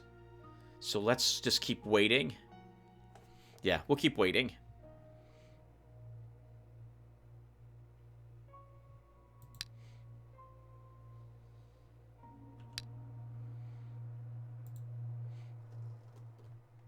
The hero Lythe crosses the border of the province of Carlami's grounds. Soon, on the ground, winged shadows flashed, and in the skies above circled a flock of Valkyrie guards. 8 enemies. We knew they were going to be here, and we know we can handle this group. Let's attack. We have a hill, which is fantastic news. We have another hill. We could put our little bowman on that. We could also do this. Let's do that. We'll keep this bowman behind some cover. Well, he'll be out of shot for anything. Let's do this instead.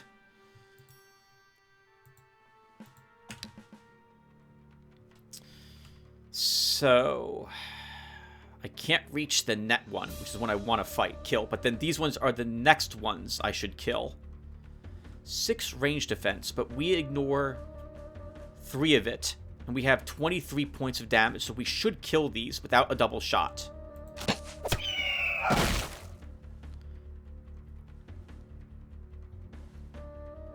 I think we just charge them and kill as many as we can this round.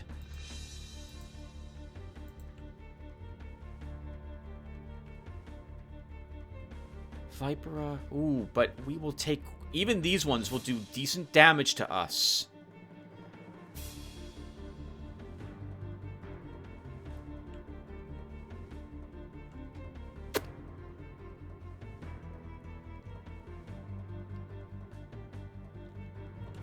But we will kill these if we charge them.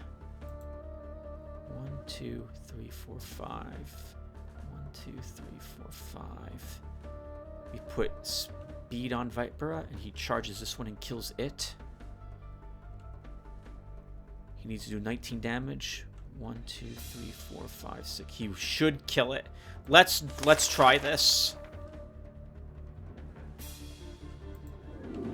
Viper's the only one of our Pegasi that have charge at the moment.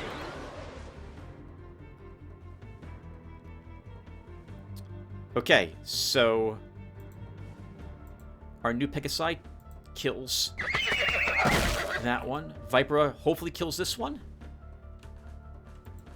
No. Can you help kill it?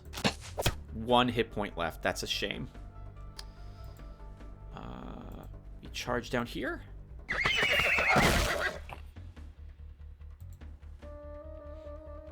And that will do.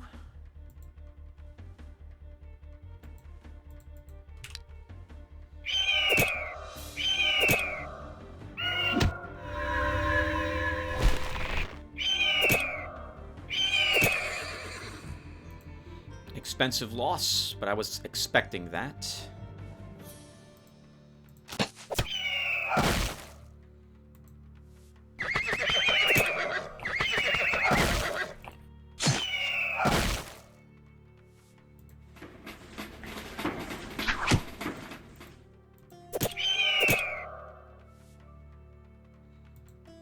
Uh-oh. It still does 6 damage.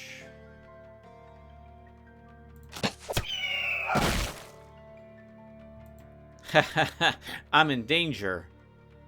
I think we'll survive. Everyone can take this hit.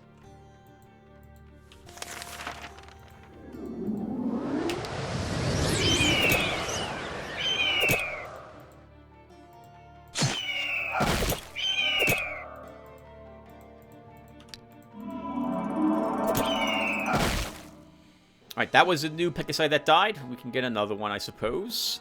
Good job, though, guys. Counterattack.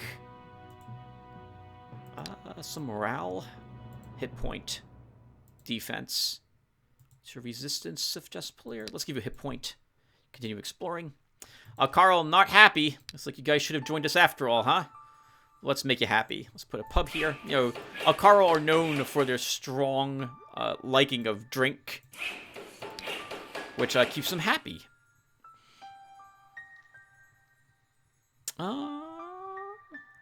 Ooh, it is an army. Celestial Squadron. This is a very strong province guard. I like seeing that. Let's put some light infantry here. And what's in here? Nothing. There's no locations there. Okay. What are we doing with my heroes now? So, Braun, you should keep exploring here. Let's get that province exploration rate up. I am slowly... Oh, God. It's going to take so long. Oh, okay. Change of plans. Since we're not going to reach there soon. What's in this place? It's just elves?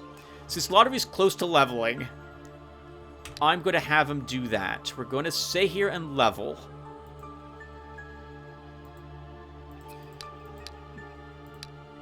Because if we get another point of command or another point in magic, we can take advantage of the fact we're near our domain and go back and grab whatever it is we gained. I'm expecting life next, though.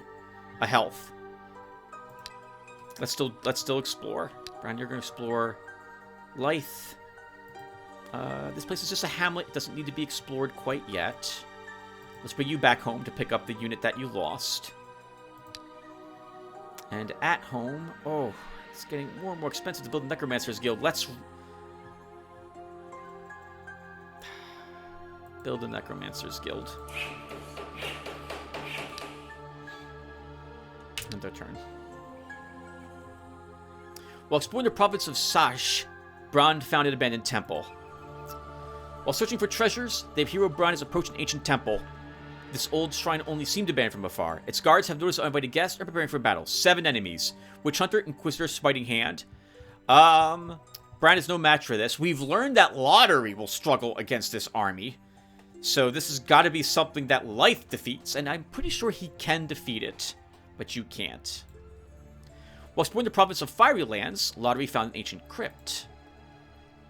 The hero Lotaeri approaches an ancient crypt. It looks like a burial vault of some ancient ruler or great warrior, and one is sure to find something valuable among the belongings of the deceased, and to encounter those guarding the peace of the dead as well. 8 enemies, Sorcerer, Necromancer, and Narnars. Or Hernias, or... Naras? I like Narnars and Hernias. Actually, I don't like Hernias at all. They're really bad. But Narnars are cute. They sound cute. And Lotaeri's like, I'm going to lose. Shut up. No, you're not. Get in there. You're going to be fine. Actually, this gives us corpses as well, which is fantastic, because we can raise a Skeleton of Doom from this. Okay, so... can we kill this guy? Yes, we can. Now, these things do have agility, so we need to be a little careful about them. And, of course, the Necromancer can range attack us. I'm going to... do I scooch you up? Oodloop-C. No. Because he'll... 1, 2, 3... he could move up and shoot you. If he does that, I can move you back next turn. So we will move up just a hair.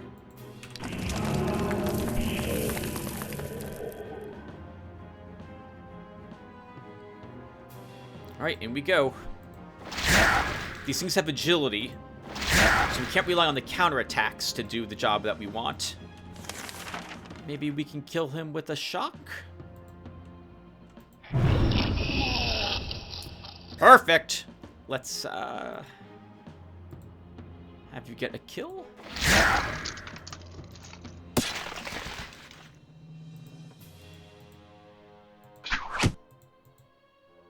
Ooh, this one looks like it has a beard on it, doesn't it? That's just the, that's kind of creepy in a way, but that's just, I think, a little stump in the background there. This one looks like it's throwing up, too, but that's just a flower. Not looking so good for you guys, is it? See, Necromancer gets what he wants. He gets to live forever now. As a Skeleton of Doom in the Lotaeri army. Nice.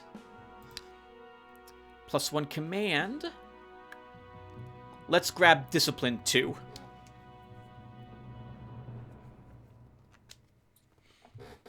We're aiming for that other +1 resistance for our army.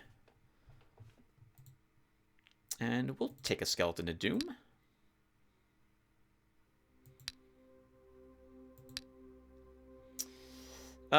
Garbage. 161 bucks and 15 gems. Acceptable.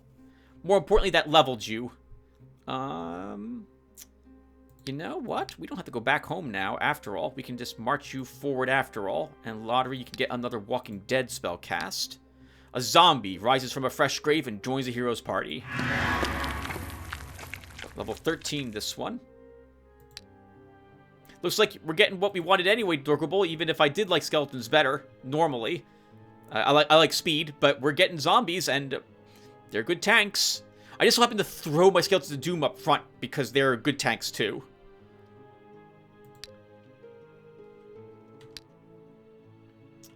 Braun, you're going there. Lithe.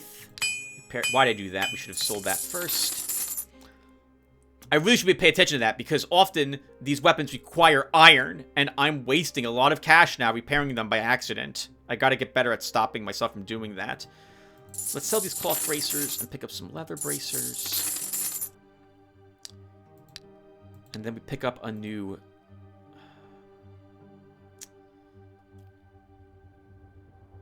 I want one more Pegasi. Take another Pegasi. There's one more... So, a heads up, there's one more point of command waiting for Lithe, one more point... 2 more points in magic, and 1 more point in health awaiting him. And that last slot will be a tier 4 slot for him. Just a heads up. The other day, I was looking at what the archer ended with, and I realized that we were just getting really unlucky when it came to the points of command that we were early on when we hit level 10. Alright, Lithe, what am I doing with you now?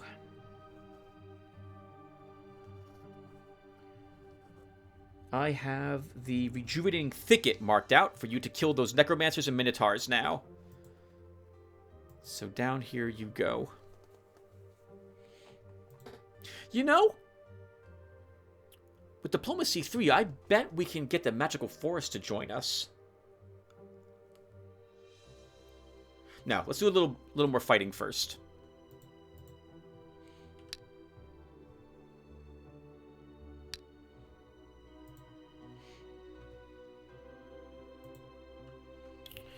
And, oh, I was supposed to move Brand to the Lost Valley and do the slave drivers there and didn't do it. It's too late now. We'll keep them here, keep exploring.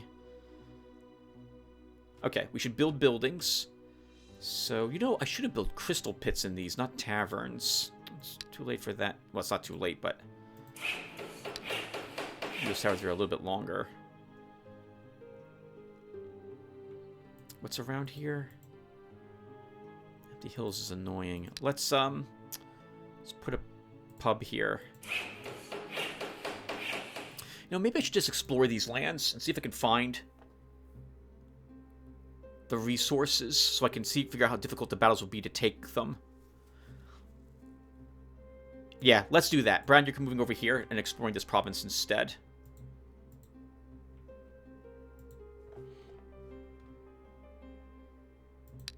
At home, everything's so expensive. Yeah, I'm not going to build anything else until we get the mithril and or marble. Or we somehow find iron. Or, obviously, mandrake root.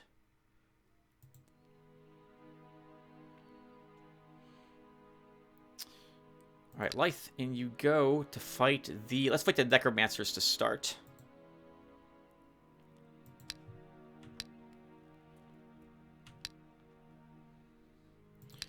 You just begin exploring. How many gems per turn am I getting? 43.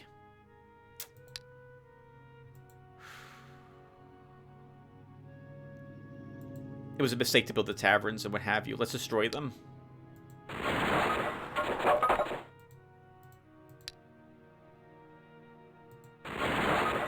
And we build crystal pits.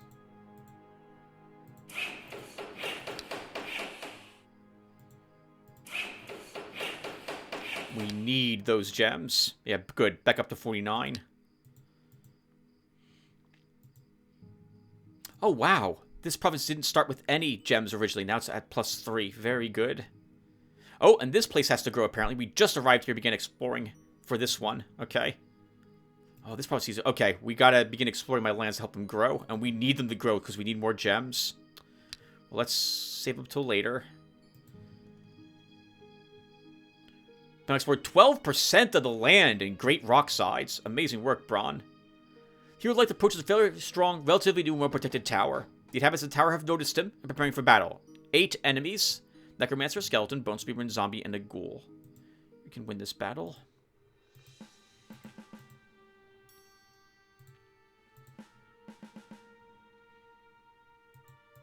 We have a hill. We'll give my bowman the hill this time. No, that's a mistake. Should always be my leader.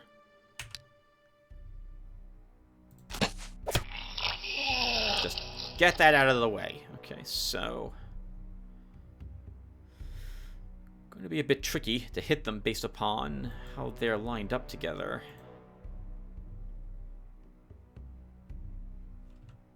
1, 2, 3, 4, 5. Let's keep you there, Pegasi. Pegasi have flying, by the way, just in case you guys have forgotten. I occasionally do. They don't get any bonuses for the terrain that they're in. It also doesn't slow them down, but they're not going to get extra range defense.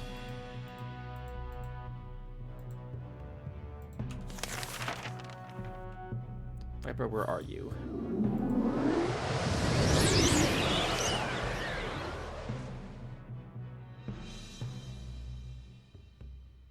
Perfect. Guess who's in a bad spot?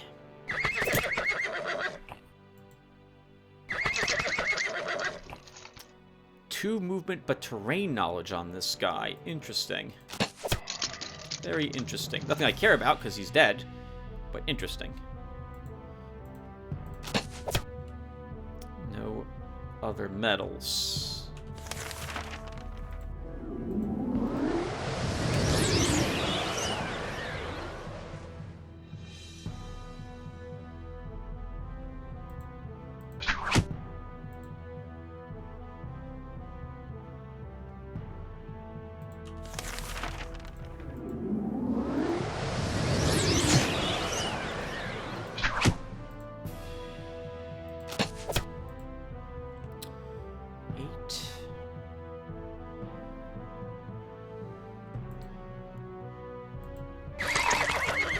Get experience with my units to help them grow as well.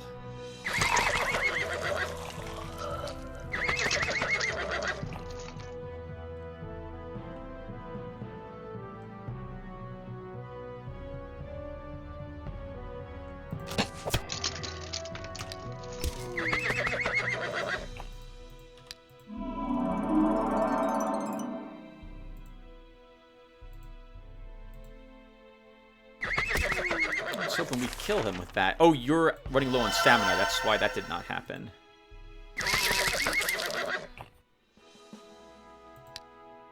Viper, I think we give you a attack.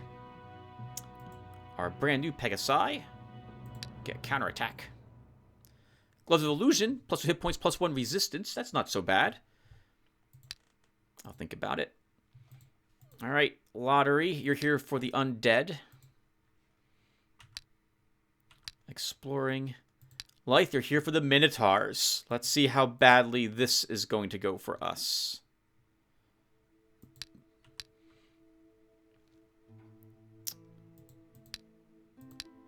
Can any other place really have crystal pits? Yes, we can put them in the Alkari village. And we'll put a mill there as well. Are crystal pits 2 gems? Or I thought there were 2 gems per turn. Are they 2 gems or 3 gems? They're 3 gems per turn. Oh, I thought there were just 2. Oh, that's amazing. That's much better than I thought they were. That's a 33% better than I thought they were. Okay, that's good to know. Can any other place take a crystal pit? Or have one? Like, there are lots of places that can, Tim. Just a matter of what you're sacrificing if you do that. And we can't put them in swamps, unfortunately. Okay, I don't think any place else needs it at the moment. Lotaeri is fighting Undead. We're fighting Minotaurs. One more Explorer in Great Rock Sides. We don't build anything here. End the turn. Save up for later. While exploring the province of Great Rock Sides, Braun found some ancient ruins. The hero Braun has approached the deserted ruins of a City of the Ancients. Often an ancient artifact or some treasures hidden by the current occupants can be found in such places. These ancient ruins have ancient guardians, with ancient ballista and ancient catapults guarding them. 6 enemies, ancient ballista, ancient catapult, stone golem. This is generally like 1 ancient catapult, 2 ancient ballistas, and 3 stone golems. Brent is no match for this. We don't really have an army that can do this without losses at this moment, so we need to retreat from this fight. Here, Lotaeri has approached a deserted ruins of City of the Ancients. This one doesn't have any ancient guardians, but its guardians might be ancient anyway. This is just ancient undead, and by ancient I mean they're not I mean, they're undead. Who knows how long they've been here? But they're not that difficult. In fact, Lotaeri can slaughter these. So we're here. He'll get to do that.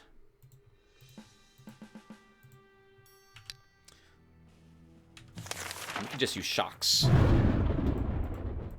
for this.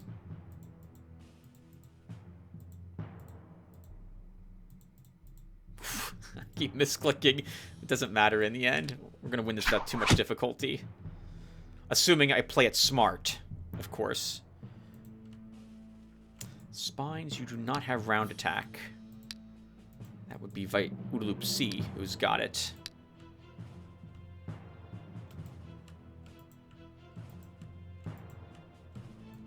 Who's all the way up here.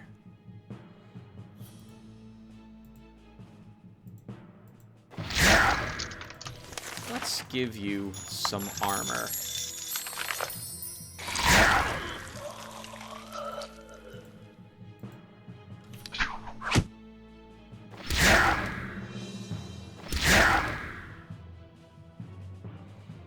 Uh-oh.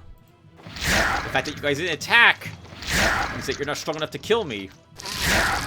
Or rather, I'm sorry, it means that you're going to die if you attack because we have first strike. Which is really bad for you. Because it means we've won this battle. Spines. Let's give you a hex. Garbage. Two-handed sword. 238 bucks. 17 gems. Hero Light has approached a half-destroyed ancient tower. The inhabitants of the old citadel have noticed him and preparing for battle. Lots of ancient stuff around here this turn. 3 Minotaurs. Let's try it. Alright, I don't like the setup of this at all. There's paths, trails down in this forest, so they're not going to be really delayed in reaching me. Alright, I don't know how we're going to do this one. Let's set up like this to start.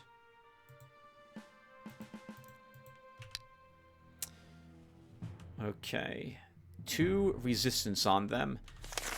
It won't last as long.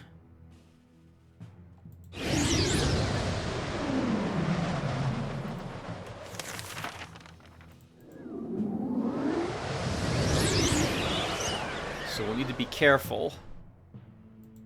But I think we can probably pull them in this direction. At least 2. So we're going to do the same ogre hunting strategy. You know, there's no real difference between minotaurs and ogres. They're the same. They're big. They're muscular.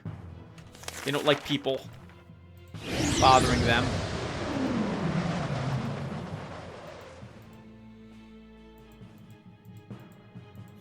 Okay, I want them going up there. Let's see if we can tempt them a little more.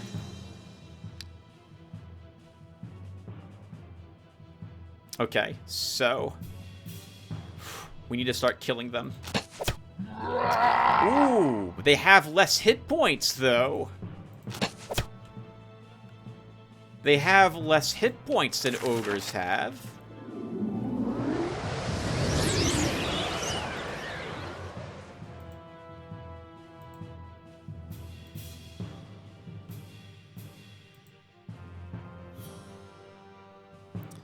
Very careful, Timid Vipera.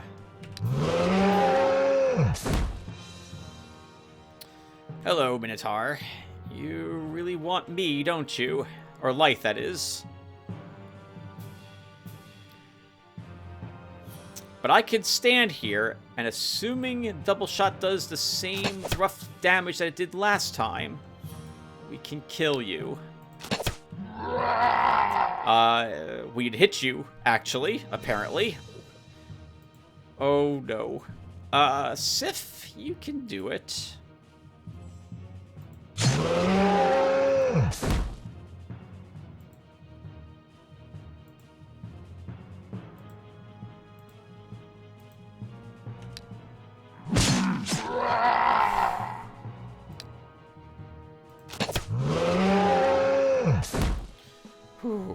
Should have been a little more cautious there, but we still won. +1 command. Diplomacy 4 is what we want if we want the option to take some of these lands without having to fight for them. Yeah, we need Diplomacy 4. Let's do it. More Dwarven Chainmail. A Veteran's Cloak. +2 hit points, +1 defense. A dragon has settled down in the province of Lost Valley. Its lair was spotted not far from the settlement. People are complaining that the bloodthirsty creature steals cattle from pastures. Sometimes it even carries off a villager caught off guard. Dragon means trouble. We better not make it angry. I'll think about it. People in the province of Falling Stars Whirlpool are asking you to donate some funds for partial swap. Nope, gems are more important to me. So we lost some income from selling Stars Whirlpool. We get to keep the 1 gem it's got. Yeah. Lottery, what are we doing with you now? I think we're looking for more undead. Where did I defeat them? So we are here in Swelling Lands, and we just defeated those undead. Great Lands. All the way over here has more undead. Okay, so let's keep Lottery here for a little while. I kind of want to keep fighting with him. Well, let's keep him here for a little while. He'll explore at least 1 turn until Fairwind is off cooldown. Lythe, you picked up another point of command, the last point of command you're going to get. We should fill that slot. Let's bring you back home. 26% explored. Let's keep exploring here to at least 30%. Then move over here to let this place grow next.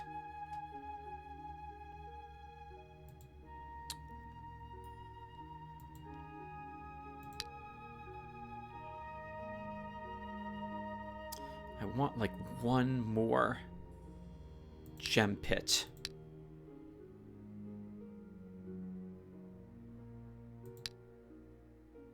Let's build it here.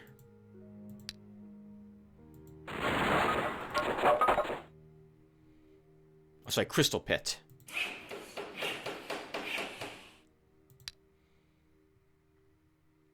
Okay. I should probably actually... No, I need to flip-flop brown so that both these places begin growing. As opposed... Because Swinging Hills needs to grow as well in the future. Alright, I'm babbling. Sorry, everyone. Nope. I'm not going to build any other buildings until I unlock more of those resources.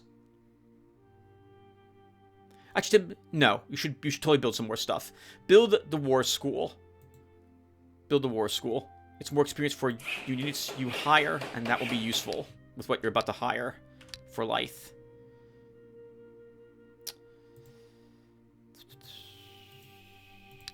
Where do I not have another building? Here, in Sayash. I guess we'll put...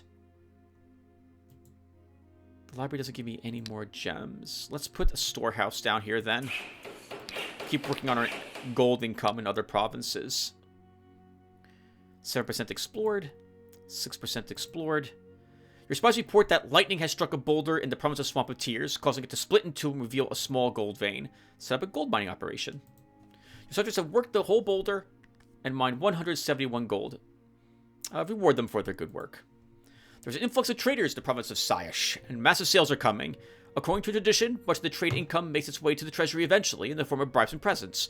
What are your orders? We won't break our old traditions. The sales are successful, and thanks to numerous bribes and gifts, your income is 395 gold. Not bad.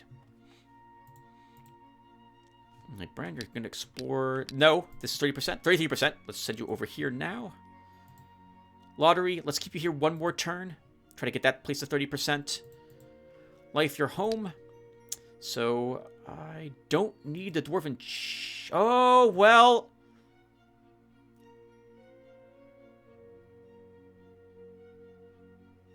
What is Lottery using? Okay. We'll keep that Dwarven Chainmail as well for our eventual commander at some point in the future.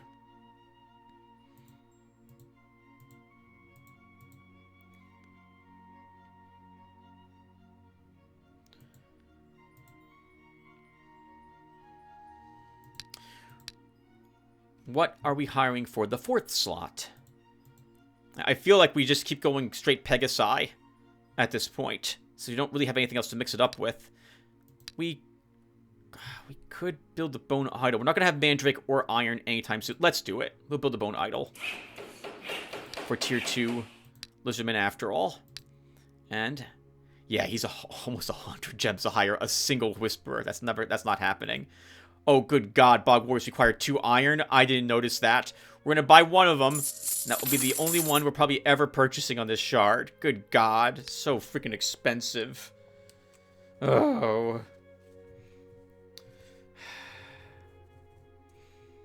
Man, not having the early resources sucks. Well, that does give me 2-tier Lizardmen, which is what I wanted.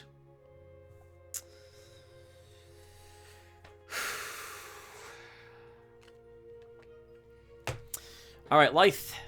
Where are we going to send you? I don't think we're strong enough yet for a dragon.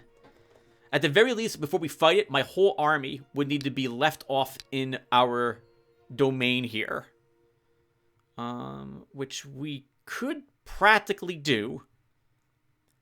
I'd have to leave 1 Pegasi in my army. Because everything here is dying. With the exception, hopefully, of Lyth won't be the one dying if we fight a dragon. But I really want one more point, our final point in marksmanship before I fight a dragon. Preferably 1 more marksmanship and 2 in archery. But I've been leveling all sorts of other things at the moment. Let me look at what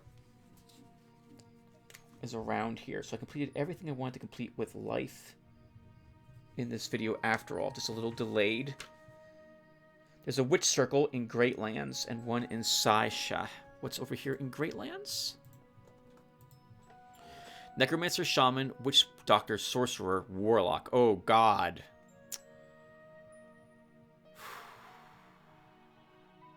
That's going to be a tough fight.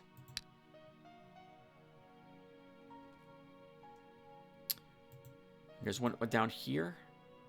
No. Okay. Let's fight the Medusa.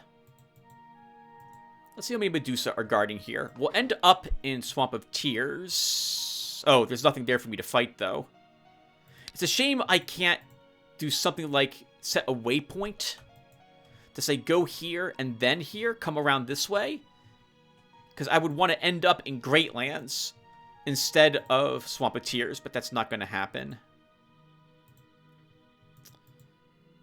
So we'll just hope we're strong enough to defeat these Medusa.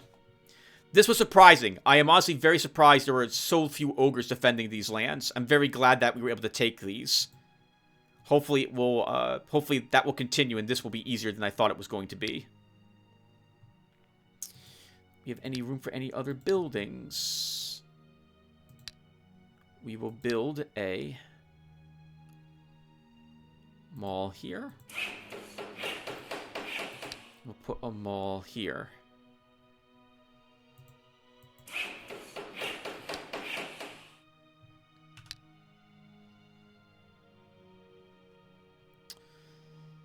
The hero Lyth has started his journey through the swamp lands of the province of Water Lily Bogs. If the rumors are true, these places are the age-old domain of Medusas. Unfortunately, it turns out that these rumors are true. The inhospitable inhabitants of the bogs are crawling in his hero's direction, hissing. 6 enemies. I think we can win.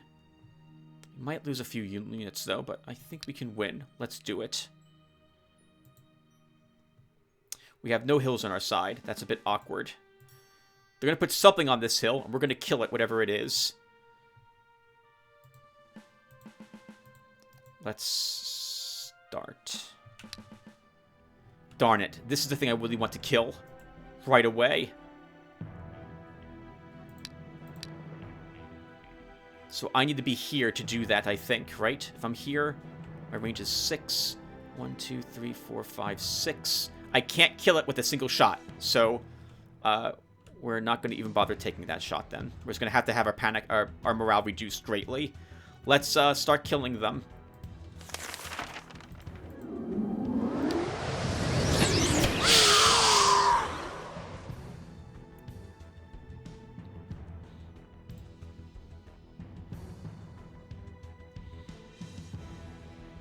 Alright, that'll be fine. No one else is moving up. I don't need to move anyone else up.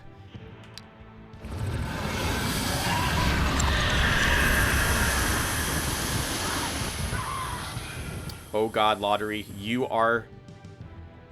For 2 turns, you're stoned. And it can't do that again. Okay.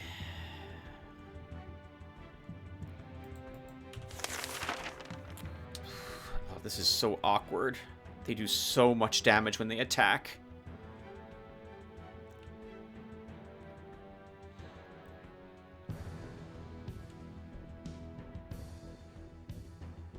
Wow, I'm surprised with 7 resistance, they still stoned me for 2 turns. This must have had no, 7? 7 resistance. We should have resisted that.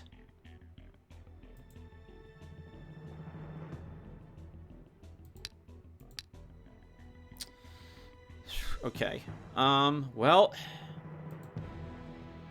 let's shift you guys up a bit. We're not going to do any significant damage here.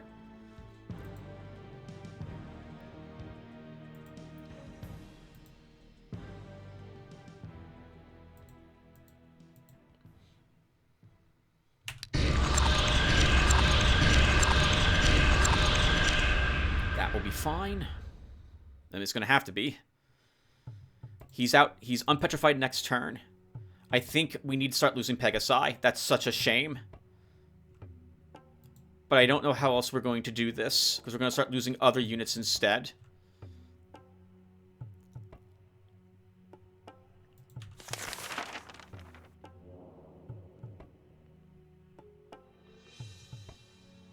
Your Pegasi can take 2 hits, and then they're dead. And they won't do... You'll need 3 Pegasi to kill a single Medusa. Well, let's do it.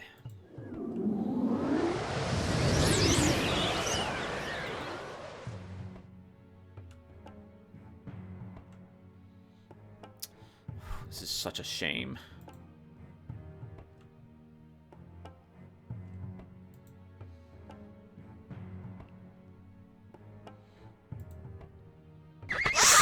We have to distract them.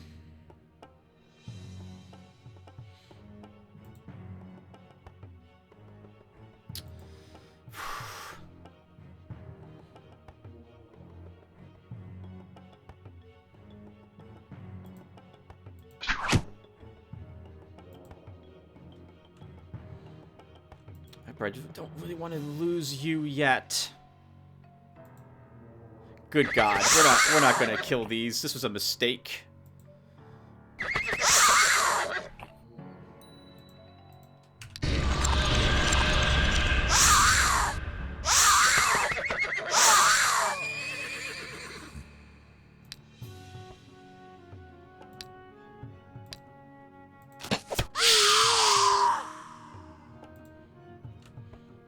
Three turns paralyzed, Tim. 3 turns paralyzed.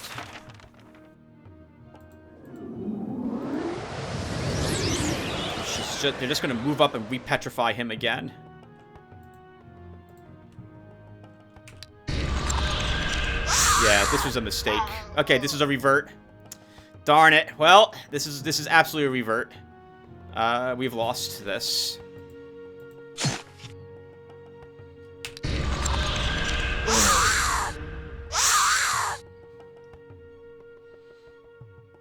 Too strong.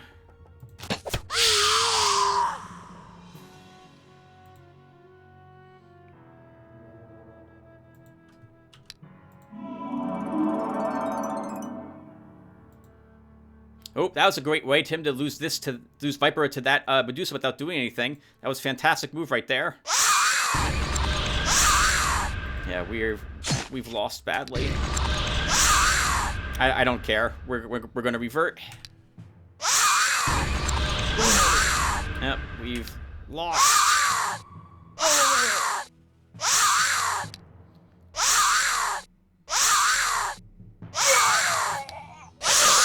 Alright, too strong. Back to the castle. Doesn't matter. I'm just going to keep retreating. Let them finish their Sunners. I don't care. That was decent. Not bad. I'll think about it. Revert it is into the past. 1 turn. Alright, that sucked. We are not strong enough for that battle. Oh.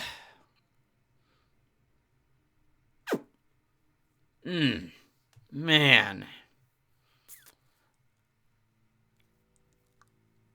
I needed Lythe moved 1 space away to the back so he wasn't instantly petrified. The range of our bow is 1 greater than their range is. His range is 2 better than the Medusa, I think, right? Their range is 4. Well, we're not doing it. We can't win that fight, or at least I'm not good enough to do it. So let's head over here instead and try a different fight.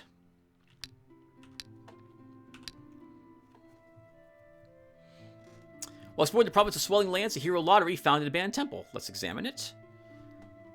While searching for treasures, the hero Lotaeri approached an ancient temple. This old shrine only seemed abandoned from afar. Its guards have noticed uninvited guests are preparing for battle. 9 enemies.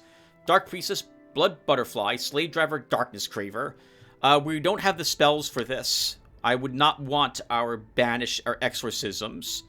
So we'll have to come back here later. Let's retreat. Representatives of the Inquisition have arrived at the province of Swampeteers. They state that the local people are steeped in sin and dark magic, and they demand your consent to clear these lands of filth. I forbid them to torture myself. I'm done with this, with these guys doing this. Before they go, the Inquisitors declare that you are in conspiracy with the dark forces yourself, and soon the Divine Scourge will before you. That's not true. We get different things. To honor his promise, the Ratman who last found his home sends you this banner. We get a haste spell, and the Banner of the Dead. Counterattack +4, Lord of the Undead, Dark Dominion +2, Tolerance for the party, Festering Wounds for the party. Interesting. This will probably be the only one of these we find.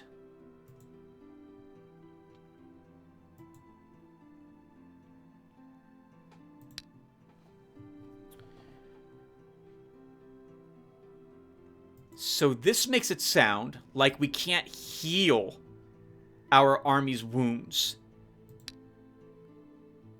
Everything is perfectly fine with anything of the same alignment. Everything in the army heals itself. Killing an enemy soldier raises it as an obedient undead. That's only for the person who holds the banner. Incarnation of Lanashar. Oh, it's a set of Lanashar. Okay, gotcha. Interesting.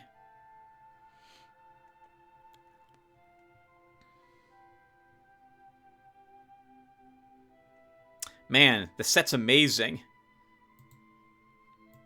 I don't know who would use it, though. I'm not planning Bran to be a commander type. I was going to go with Dark Knight for him. But when we hire a commander, we can give him that. And then we can begin handing off undead to him as well, I suppose. But that's not going to help Lotaeri very much. His army is already tolerant of itself because it's all undead. And I don't want Lotaeri to have festering wounds on him. And Soul Stealing 5 with this wand is better than Soul Stealing 2. And we already get Undead Summoning Power +2, right? Which is what this banner would give us. The banner, is it a left-hand item or a double-handed weapon? Left arm. Oh, this is Dark Dominion 2, so they'll do more damage to good aligned things. That's not Soul Stealing at all. Soul Stealing is later on. If you have 4 pieces of the set. We don't need a haste spell. Very interesting item. I'm glad to have it, I just don't know if I'll actually use it. I think the other item would have been better for me. Alright, Bran, let's do... What turn is it? Let's do one more turn at this moment, and I'll see how long I've been playing for. So, Bran, you'll explore. Life, you're here to fight the Witch Circle. Let's try that. It's 11 enemies. This will also be difficult. We'll see if you win. We may be doing several reverts here. This may be too tough for me. Let's think. What else do I want to do? Actually, with 31% here now, Lotaeri, let's bring you back home finally. And we'll cast Fair Wind to get you back there faster.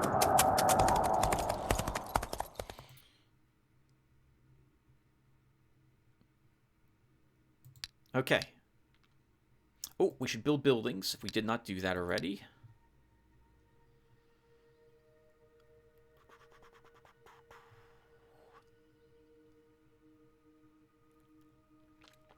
Do I need more crystal pits? Our answer to that question, Tim, is always yes, you do.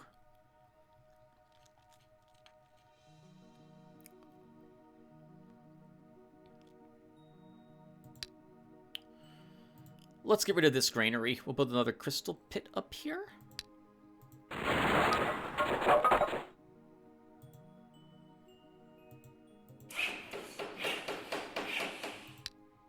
$57 gems per turn. I think we finally have done what we need to do to stabilize our gem income. While exploring the province of Swinging Hills, Brown found some ancient ruins. Examine it. The hero Brown has approached the deserted ruins of a city of the ancients. Often ancient artifacts or some treasures seen by the current occupants of the ruins can be found in such places. 15 enemies. Gang leader, bandit, renegade, cutthroat, thug, and a brigand. Too tough for just Brown at his low level, so we have to retreat. Hero Life approaches a small fortress, long abandoned by its first hosts. Although all that remains is mostly in ruins, it might be worth searching the place. There is one problem, however. Its new owners won't allow that. Their belongings will make for some explosive war, though. 11 enemies. We know that this is going to be a tough fight. Let's do it. Oh, man. I don't know where their warlock's going to be, and we need to kill that first.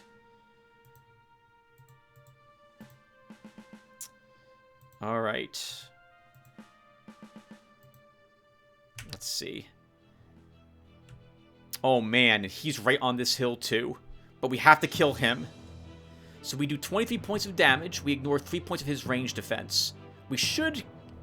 Let's see. So if he has effectively 4 more hit points, we should kill him without me needing to use double shot.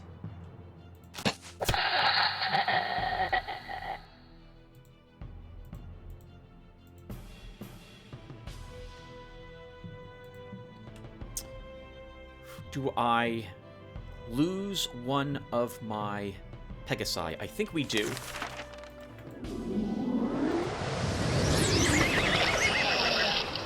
It's got good resistance of 7, so it won't take too much damage from them, but combined, their entire range attack should kill it. We could rush my other Pegasi up to kill more of them.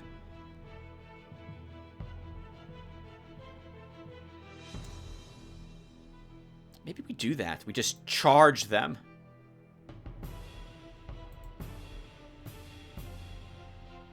1, 2, 3, 4, 5. You know what? I'm going to do it.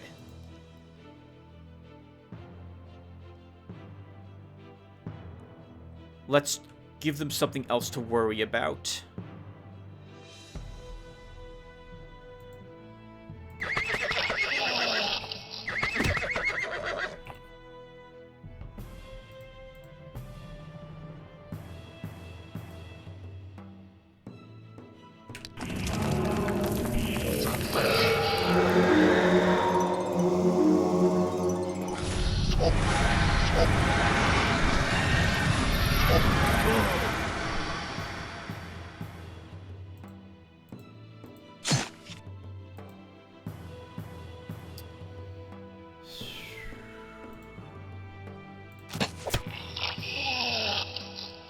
Can't heal him for some time. You note that the intercept is why I put him here, to take that hit for life.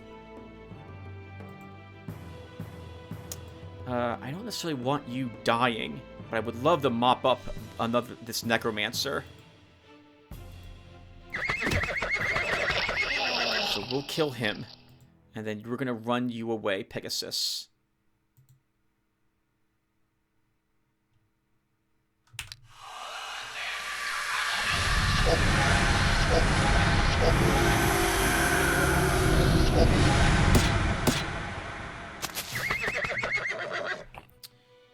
Let's pull back our other Pegasi now.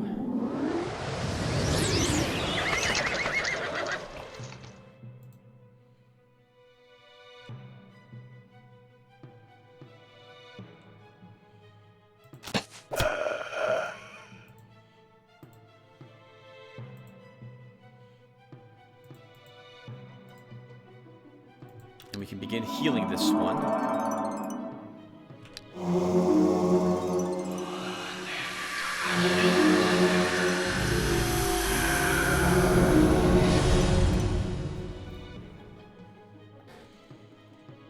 A single demon doesn't worry me at all, as the only thing they have here that could possibly be a threat to me.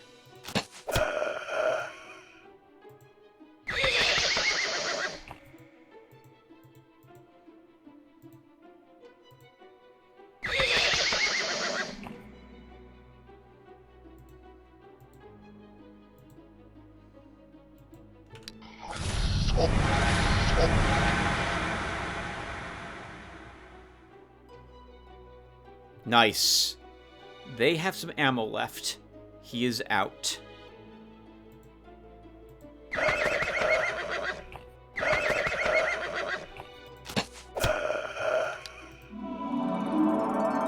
Very good. A much happier end to this episode than what happened earlier.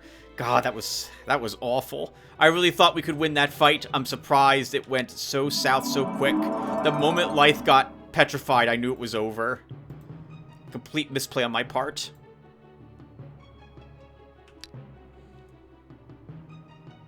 Okay, I would like my units to heal a little more, so I'm going to stop you from reaching me for another turn, so I can do exactly that.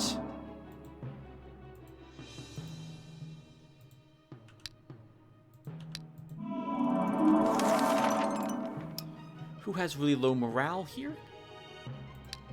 Oh, that was because of the whatchamacallit battle, Tim. That battle didn't happen. Oh, we lost our bowman, right? I actually thought he would shoot at the bowman, not summon a skeleton to kill it, but that makes perfect sense. Get a unit out instead of just killing it yourself. Right. That wasn't bad. The gems make up for the gems we cast during the battle, and I like that amount of gold we got. Meditation for me. Forgotten Tom, we can give you a ranged attack. Vipera. Counterattack. Pegasi. Counterattack.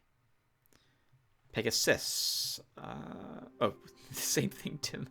I don't really need more first aid. I don't really need meditation. I guess we will give you first aid. Hey, 2 spells. Very nice. 1 level 3, 1 level 4. $345, 32 gems. Another Chilling Lightning. Invulnerability. Increases the armor and resistance of the target by 20. Lasts 4 turns. Duration increases with the caster's concentration. The spell has no effect on undead and demons. Alchemists in the province of Fiery Lands have found a deposit of death crystals. These gems are an excellent source of magic energy, but the ground around them is toxic. A single unfortunate touch of this soil can cause terrible diseases, sometimes even death. So we get 50 gems for effectively 25 gems. I'm sorry. It'll be 25 gems earned if I'm willing to pay 25 gems now. Because we get 50. And then 60 more gold to help the unfortunate people who will get sick. If I want to have good karma. And I'll do that. Create a golem to mine the gems. The golem manages to cope with the task and obtains 50 death crystals. But it brings some toxic soil back with the gems. Part of the soil is scattered along the road. And the magician who created the golem ends up with the other part. Some people in the province of the Firelands are now sick. What a pity. See to it that they are healed. There's not enough space for... Oh, think about it. Alright, everyone. So I'm going to... I'm in the mood to keep playing, but I need to stop to see how long I've been recording for. And I'll probably slip in another hour of this tomorrow. No matter what, though, let's go back to the main menu. And, okay, yeah. So why don't I quickly stop? And I'll be back, everyone. Give me a few seconds. Oh, we've been playing for 2 hours, 20 minutes. I should actually stop the video here. So we will stop here instead of continuing. Okay. So let's wrap up the rest of this turn then, and we'll call it a session. I'll be back to read the comments I got on the last video. So let's get started. Or wrap it up, as it were. Get finished. Is that a thing people say? It's the thing I said now. Alright, so we can upgrade some buildings. Oh, you know what? We shouldn't build the taverns here. Nope. We have horses here. we should totally build a granary. And then a stable here. It's one less dollar, but it'll help this place grow a little bit more, a little faster. Which I guess I don't really need. They are a large village. They're almost to a city. Like it's town next, if I recall correctly. But whatever, we'll do it. So, Lythe, you won that battle. You lost a bowman. I don't have a summon Icari spell, so we're not going to be able to place him out here. Quickly, at least. What is the Demologist? What do the Demologists consist of? Imp, Spawn, Fiend, Hellhound, Demon. Demonologist. God, if there's one demon, that's doable. But if there's two, our lines suddenly begin to drop. And I have a hunch Demonologists will be able to summon Fiends and Hellhounds in this army. It seems like a strong one.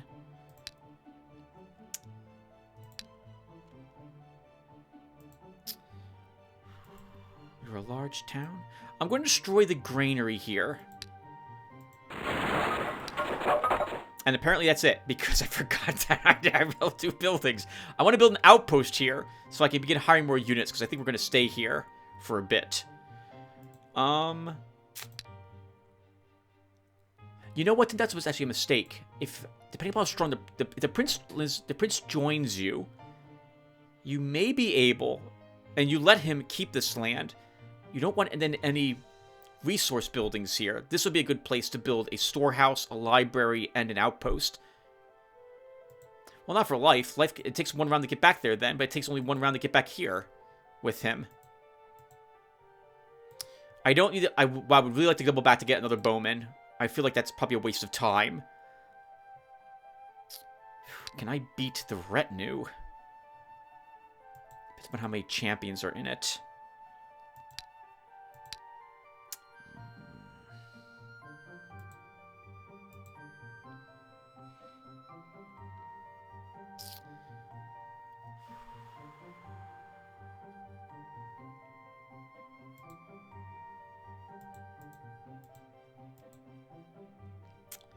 It's 5 gems for the Land of the Dead.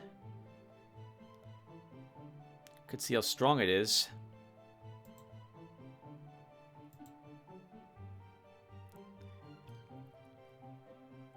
Let's do easier things first. Lottery. So, let's first sell off the 2-handed sword. You don't need it. You don't need the Sphere of Memory either. We'll give you the Scale Mail and vendor off the coat. Do I want to give you the Gloves of Illusion? You don't have any other pieces of the set at the moment, and I think I'd rather you have the +1 stamina than +1 resistance. We'll just hold on to this at the moment. Beholder Egg comes back here. It'll be sometime before we use it. Since you're going to probably be summoning Undead, let's go ahead and give you the Sign of Unrest. And we can have you learn some different spells now.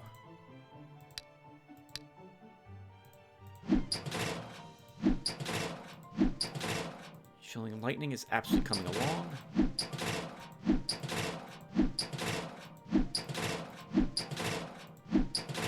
Okay, and what are we fighting with you? Probably these. The at least the Undead I want you to fight. But I'm not going to super prepare. I don't know.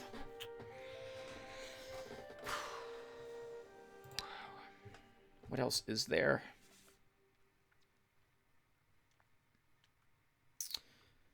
Hell Cohorts will be an interesting battle, whatever we can find. There's some in Swelling Lands right down here.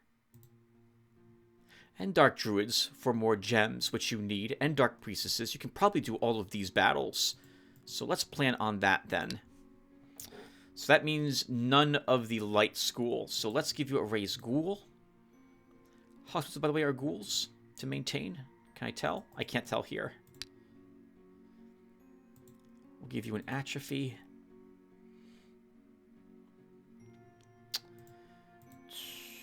These spells are useless for your army. Oh, that's right. Not, Exorcism is not, but there others are.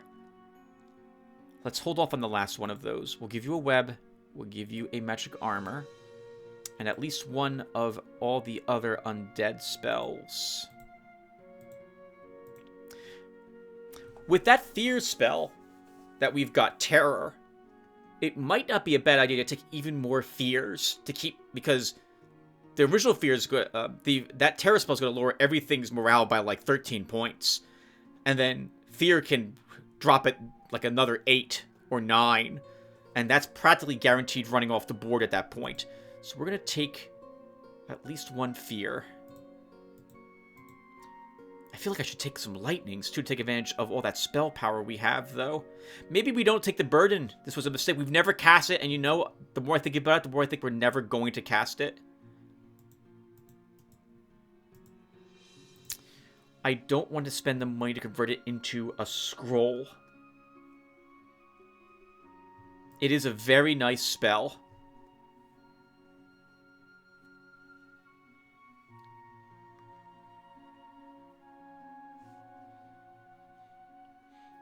No, we're not going to cast it in the end. I'm not going to keep it. Well, you might as well keep it now, Tim. You don't really have anything better to replace it with. Take some lightnings with you as well.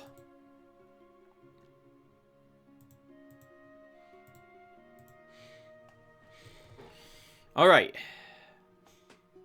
That will have to do. 6 hit points. 5 hit points. Well, seems to me like you're going to wear what I called garbage earlier. Put that on your head because it's better than your current helmet. I think I prefer your ranger cloak.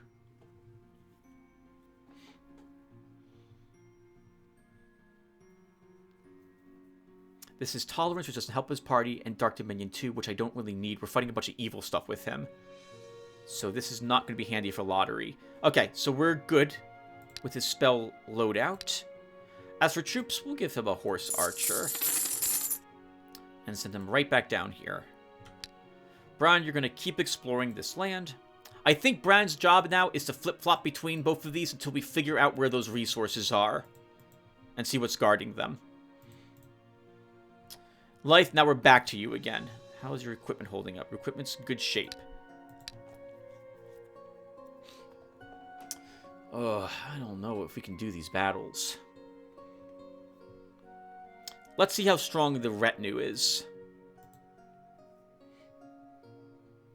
Okay, and that will be what we do in the next episode. Are there any other buildings? There are no structures I can make. Build, rather, because we're done with that. Let's just build the foundry. You sure, Tim? Why? I guess we don't need it. Nope, you don't. You don't need to build any of this at the moment.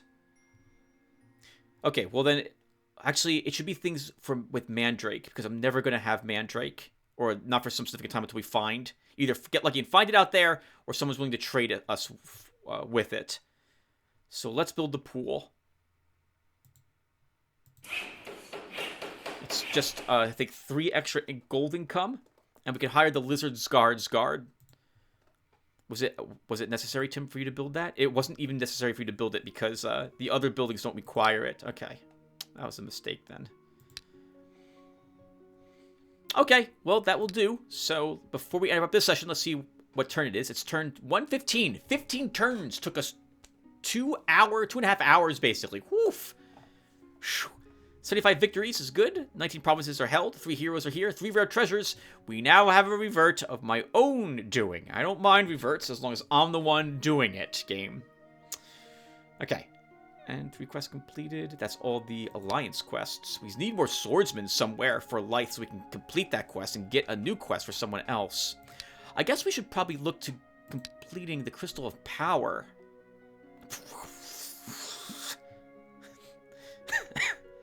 God, Mandrake is so expensive. Alright, I'm beginning to babble, so let's stop here. I'll be back to read the comments, and then that'll do. A few seconds, everyone. Alright, everyone. Let's go ahead and read the comments I got on part 214. So first up is Frostsword, who says, couldn't Armageddon work with a vampire army? Never got this spell in any of my games, so I'm a bit curious. Great episode. Ah, thank you, Frostsword, very much. I don't think it would work very well with a vampire army, if only because you So, assuming you mean vampires and an army populated with vampires, a vampire is a tier 4 unit. And you can only have one of them in your army, generally, unless you are the general. I think the general is the only one who gets command 10, if I recall correctly. And as such, he's the only one who will have 2 tier 4 slots. But the general doesn't get a tier 4 spell slot. He only goes up to, I think, 1 tier 3. Maybe 2 tier 3s, I can't remember. But he doesn't get a tier 4 to my recollection. And so as such, he can't combine both those things. So you'd have 1 vampire in your army and a tier 4 spell. If you're running some other combination thereof. But the tier 4 spell is probably going to be raised vampire. So if you want to try out using Armageddon with vampires, you need to swap the vampires to a different hero who has the Armageddon spell. Or convert, probably, the raised vampire spell to a scroll. Or, of course, have the tier 4 death spell school in your domain. Because that gives you the raised vampire spell from it. So it'd be very tricky to test it. And I don't think it'd be worth the amount of effort that would be required to juggle vampires and Armageddons in your army. And if you mean vampirism, though, maybe. Vampirism, though, is a single... only one person can benefit from vampirism at any one time. So you won't be able to put it on all the units that you would like it on in order to have them begin recovering life as they eat anything else that might be remaining in the enemy's army. I think in the end, Armageddon's probably a trap, or it's probably best used by a hero who goes out on adventuring on his own. Either a powerful battle mage who just doesn't care because he's got points of thaumaturgy and his super high resistance, or like a Dark Knight who he wants to fight all alone anyway, doesn't want to care about his army. That'd probably be the best way to do it. It also depends because I think Armageddon says the spell's damage greatly increases with the casting spell power, which I think hints that that's plus 3 points of damage per point of spell power. So if you want it doing significant amounts of damage to wipe out the enemy army, you're just going to wipe out yours as well. Even your vampires will struggle to recover from taking like 35 points of damage if you have a ton of spell power on your hero. Could work, but I don't think it would be very easy to run an army that is both vampires and has Armageddon in it. Nora is up next. Nora says, and I hope you're getting your name right, sir. For the reversions, I'd say do whichever feels best for you. A happy lottery is greater than a frustrated one. Aw, thank you. The lost or gained glory ultimately doesn't matter. And if you'd really want to maximize glory, you'd spend an extra hour per shard exploring, conquering every problem for the extra points anyway. That's a good point, that I'm not doing everything possible to gain the maximum amount of glory I could be gaining at the end of the shard, and I'm not going to, generally, go out of my way to do so either. I like the glory that I'm earning. I think it's fun for me to see how much I earn at the end of each shard, and I like getting the points, but I'm also probably worrying about it a little too much. So I think what I'll do, because you're correct, Nora, a happy lottery is greater than a frustrated one, is that once an hour, I will go and back up the save game files from now on. It won't break the flow that often, and the game seems to crash most of the time when I'm playing it for longer than an hour is when it will begin to act up. I think almost all of my crashes have been caused because of that. So that will hopefully stop that from happening going forward. It doesn't take that long to back up the game files. It's like, I think it's even less than a minute, because I have a bunch of soft links. I have a bunch of shortcuts around on my computer to get me to the Eador Genesis save directory and the directories where I back up the files. So it's just a matter of quitting the game, getting there, copying, pasting, launching the game again. But it is breaking the flow. I would prefer if we didn't break the flow as often. So, once again, we'll try once an hour for the next few videos and see if it still feels right. Lost Remen's up next. And Lost Remen says, I did throw away that Palantir of mine. It's just me guessing our enemies this time. It's part of my apprenticeship to become a soothsayer. Oh, wow, holy crap! Did they know you were cheating with the Palantir? Don't be cheating on your soothsaying final exams there, Lost Fremen. Predicting the weather would have been a better choice, but only if you get it right more often than the people on TV. Still better than the guy whose job it is to dangle the horse in front of an ogre. I forgot I said that in that episode. And I think we all get the weather right more often than the weather forecasters do. No offense to the weather forecasters, of course. They have a tough job. I think, and I don't think I'm actually being accurate. I think this day and age, weather forecasters do tend to get it right. At least the feeling for what's going to happen earlier on when like a big storm is coming or so on. But down to the individual inches of snow or rain, even the time at which these things will arrive, it changes by the hour the closer it gets to that day. So I'm babbling about weather. No one cares about this. By doing all that extra work, Lost Remnant continues, with reversions, it's possible you will get sick of the game and just have that be the new inconvenience. They fixed a bug which made you cheat at the game, so it doesn't matter that you get 5 reversions during a shard. Anyway, it's probably never going to be that many. Your excellent editing skills and the game's fast loading time do not break the immersion when you do them, but it's an unnecessary chore, so it's not worth it for some score on the shard's final sheet. Feel free to take a break from the game at any time, since this is a marathon and not a sprint. Yep, all good points, Lost Fremen. I don't think I'll get tired of backing up the save game files, since I often do this when I play roguelikes, like Sword of the Stars to Pit. I'm constantly going in and backing up the save game. This way, when I get like 1% chances to succeed at opening a 95% thing in a row, I just don't rage quit and uninstall the game. I just quit the game, restore the backup, and play again, and just waste those awful rolls on something else I don't care about instead. So I'm used to doing this sort of thing, so it doesn't really bother me, and it won't make me sick about the game. But you are correct, it is an unnecessary chore, and if it only affects the amount of points we get, well, we're all here to watch the campaign ending, or see if Lotaeri can get to an ending here in New Horizons. I think I'd be the first person up here on YouTube to have done so successfully.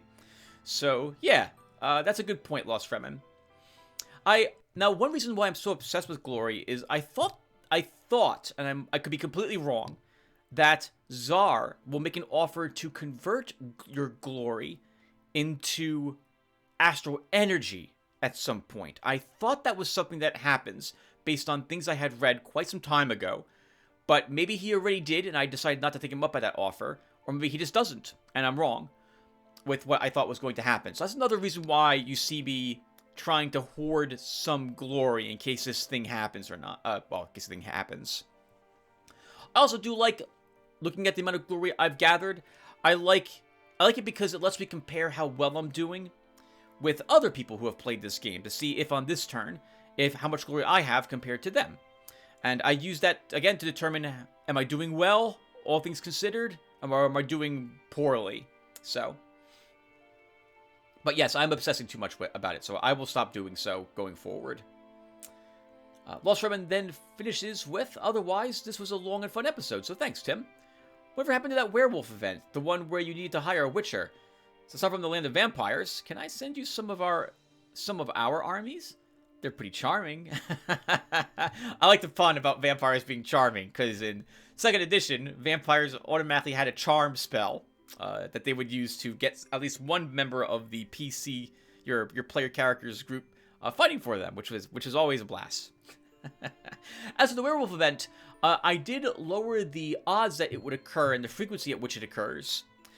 But I can attest that once it begins happening, it still happens repeatedly. In the multiplayer game, one of my 3 Astral Masters has like 3, or had at one point 3 Lycans in his army because I kept getting the event over and over and over again. It's so frustrating. So if it does happen to us on a shard in the campaign again, I will go and figure out how to make it occur once and once only, because man, that's just messed up. $400 to potentially get a powerful unit, granted, but there's a chance it might not happen. And it happens like every 10 or 20 turns. That's so frustrating to lose that much money every few turns. Dennis Mayak says, those halfling uprisings are honestly not a good addition. Halflings are a peaceful race, and it makes little sense that they would constantly try to overthrow your rule, even if they're happy, they would add such uprising as... If they would add such uprising as a global mechanic for every race, or left only a very rare Fellowship of the Ring event for halflings, it would be more logical. But constant, usual uprising exclusively by the most beautiful race just doesn't make sense. I agree with this entirely, Dennis.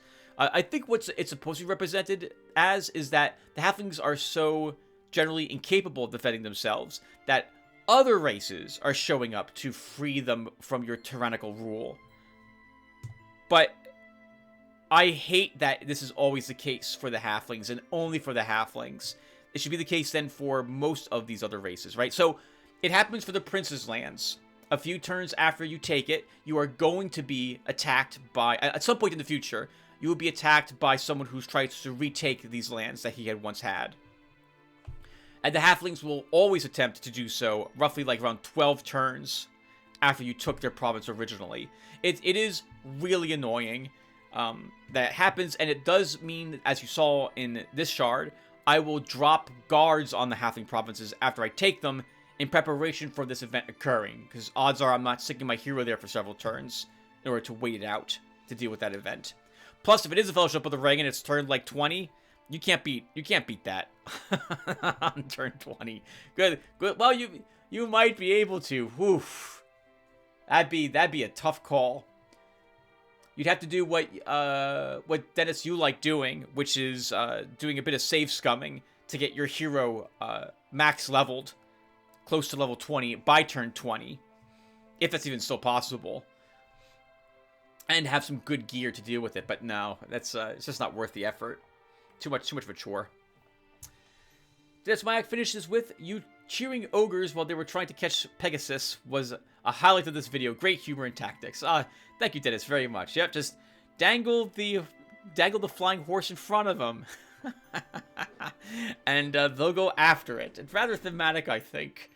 As you saw in this video as well here, that these comments are being added to, we did it again for the times we encountered the ogres. I'm worried that I can't kill all the ogres before they reach my lines, because my hero will run out of stamina due to double shot requirements. And so I need to delay them reaching me and be able to not panic when the third one is in my lines. Which is why you see me doing that. Plus it's funny, right? It is funny. Adorkable is the last person on this video to leave a comment. Says, I look away for one episode, and now you're conspiring with necromancers and harboring undead within your forces? And don't think I didn't notice how you erected that shrine to chaos, yet you accuse your subjects of heresy and allow the Inquisition to burn them by the hundreds. You know what, though, Adorkable? The heresy hasn't yet attacked the Goblin Lands that has the actual Chaos Monument in it. I think it's heresy to not have the Chaos Monument in your lands, apparently, in a province. Let us all watch as the golden throne of Lotaeri the Blessed begins to crack and black with each step you take along this wicked path. Look, we in this episode, you'll see that I've put the Light Monument in the same land I put the Chaos Monument in. See? I'm the good guy. We're the heroes of the story. It's not possible for us to do the bad thing. The people love us. At the end of the shard, we're still going to be called, like, God Lotaeri something the Blessed, and my people are going to recognize us for, like, the next, like, 516 years or something like that. It's going to be wonderful. Glorious. Everyone forgotten about that one little raid, or 5 little raids that the Inquisition will done. They'll be over that in no time flat. You'll see. You'll see. It'll all work out in the end. We're the good guys. Adorkable then continues with, I have used undead in all but 2 shards of my campaign, and let me tell you that zombies are the backbone of an undead army. Sure, they are slower than skeletons, but they are so much more tanky. Think of them as your swordsmen, slow but good at taking hits and draining the enemy's stamina. They can get Stunning Blow and Fever as upgrades, and really become a thorn in your opponent's side. I didn't remember that they gained those upgrades in New Horizons, Adorkable, and that's a fantastic point, and I will no longer just throw them away in the future. Generally, I'm a fan of speed in my armies. More than tanky forces. Generally, I prefer that path. An exception is if we're going dwarves as allies, in which case I'm committed to my armies being rather slow, or we're starting with swordsmen, in which case, well, they're going to be slow because of that too. But otherwise, if I have the option, I take faster units almost all the time. Because I generally am pretty good, fairly good, at maneuvering units around to keep them alive if they're fast. And I'm not as great keeping my tanky units alive. It's very difficult to position them so that they can only take the hits that I need them to take, as opposed to being ganged up on and slaughtered. But those are great points, Adorkable, and I will never throw a zombie away again. We will keep them going forward, as you saw in this video. Adorkable continues with mummies are even better at those things. Yeah. But I think you need to raise mummies. Can you get a mummy from? Oh, I guess you can get a mummy that raises up sometimes when you use the Call the Grave spell. I haven't got lucky enough to have that happen in this shard at the moment. I also am always farming for Reapers, because I really like Reapers in my army. Due to their, that's not round attack. I can't remember what it's called. But they gain the ability to attack everything when they attack one thing. And their counterattacks hit everything around them too that's an enemy. I really like that option. And my Skeletons of Doom get that too. Lorgable continues with, to be honest, I don't usually bother keeping skeletons in my actual army unless they're upgraded to spearmen. I just raise skeletons in battle to hit vulnerable units and distract the front line, especially after becoming a necromancer, because the zombies and mummies no longer limit your mobility. Yep, I did not realize that was the case earlier on either. That must have been something that they... maybe not. Maybe this has always been the case for Necromancers in New Horizons. Interesting if that was the case. I never noticed it until just this shard. But that's fantastic. Especially then if you grab it. Do witches get increased mobility? With any... I don't think they get increased mobility normally, but they have mobility of 2, naturally. Being able to move around 1 extra space is indeed really handy. Okay, and that's all the comments I got on 214. Let me check 213 as well, since I think I got a comment there that I missed in the last video. Let's see, where are you? 213. What do we have? So, I think I did not read Paul Mihai Salon's comment here, who said, I always wondered, would it be worth to have your hero explore the highest provinces and clear them, Dragon Terras level threats, even though you can win the shard? It can be. So, you have the campaign goals, which you need to keep your eye open for, because the game will tell you, hey, there's a key on this shard, in which case you need to do whatever it takes to get that key, assuming you're aiming for the Keys of Truth, for example, or the Ancient Parts, or some other such thing. And so, instead of conquering the shard, if there's a key on the shard, but it requires you finding and clearing a special location, you will need to do that. And I think you need to do it before the AI does it as well, which can be a little frustrating, depending upon where that province is located. You also do get more glory if, like, the more battles that you win, the more provinces you have under your control, and the better loot that you possess. So the highest level threats, dragons and Tarrasques, they have good loot. Often it'll be a purple item of some sort, purple or red. And so those are worth points at the end of the game if you care about glory. If you don't care about glory, though, it's probably never worth doing it, sticking around on a shard if you can win, other than, again, for the campaign, for campaign purposes. And I think we're almost done. There's just one more comment I'd like to get. Let's see. Where are you, Mr. Stultins? Or Stultians?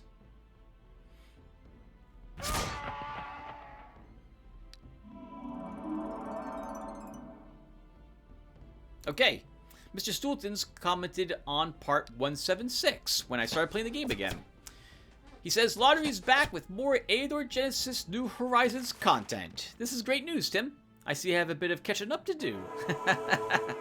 Yes, you will, Mr. Stultins. We are just about, what is this, 40 videos since part 176, which was uploaded, wow, was it really 2 months ago? Feels like I just started playing this game last week, but man, yeah, it's been at least 2 months now since we started playing New Horizons again. My goodness, this time goes by fast. But yep, I'm back, and I'm loving it. This game's been amazing. And with that said, I think that's it for the comments, everyone. So thank you guys for watching this, and I will hopefully see you all in the next one.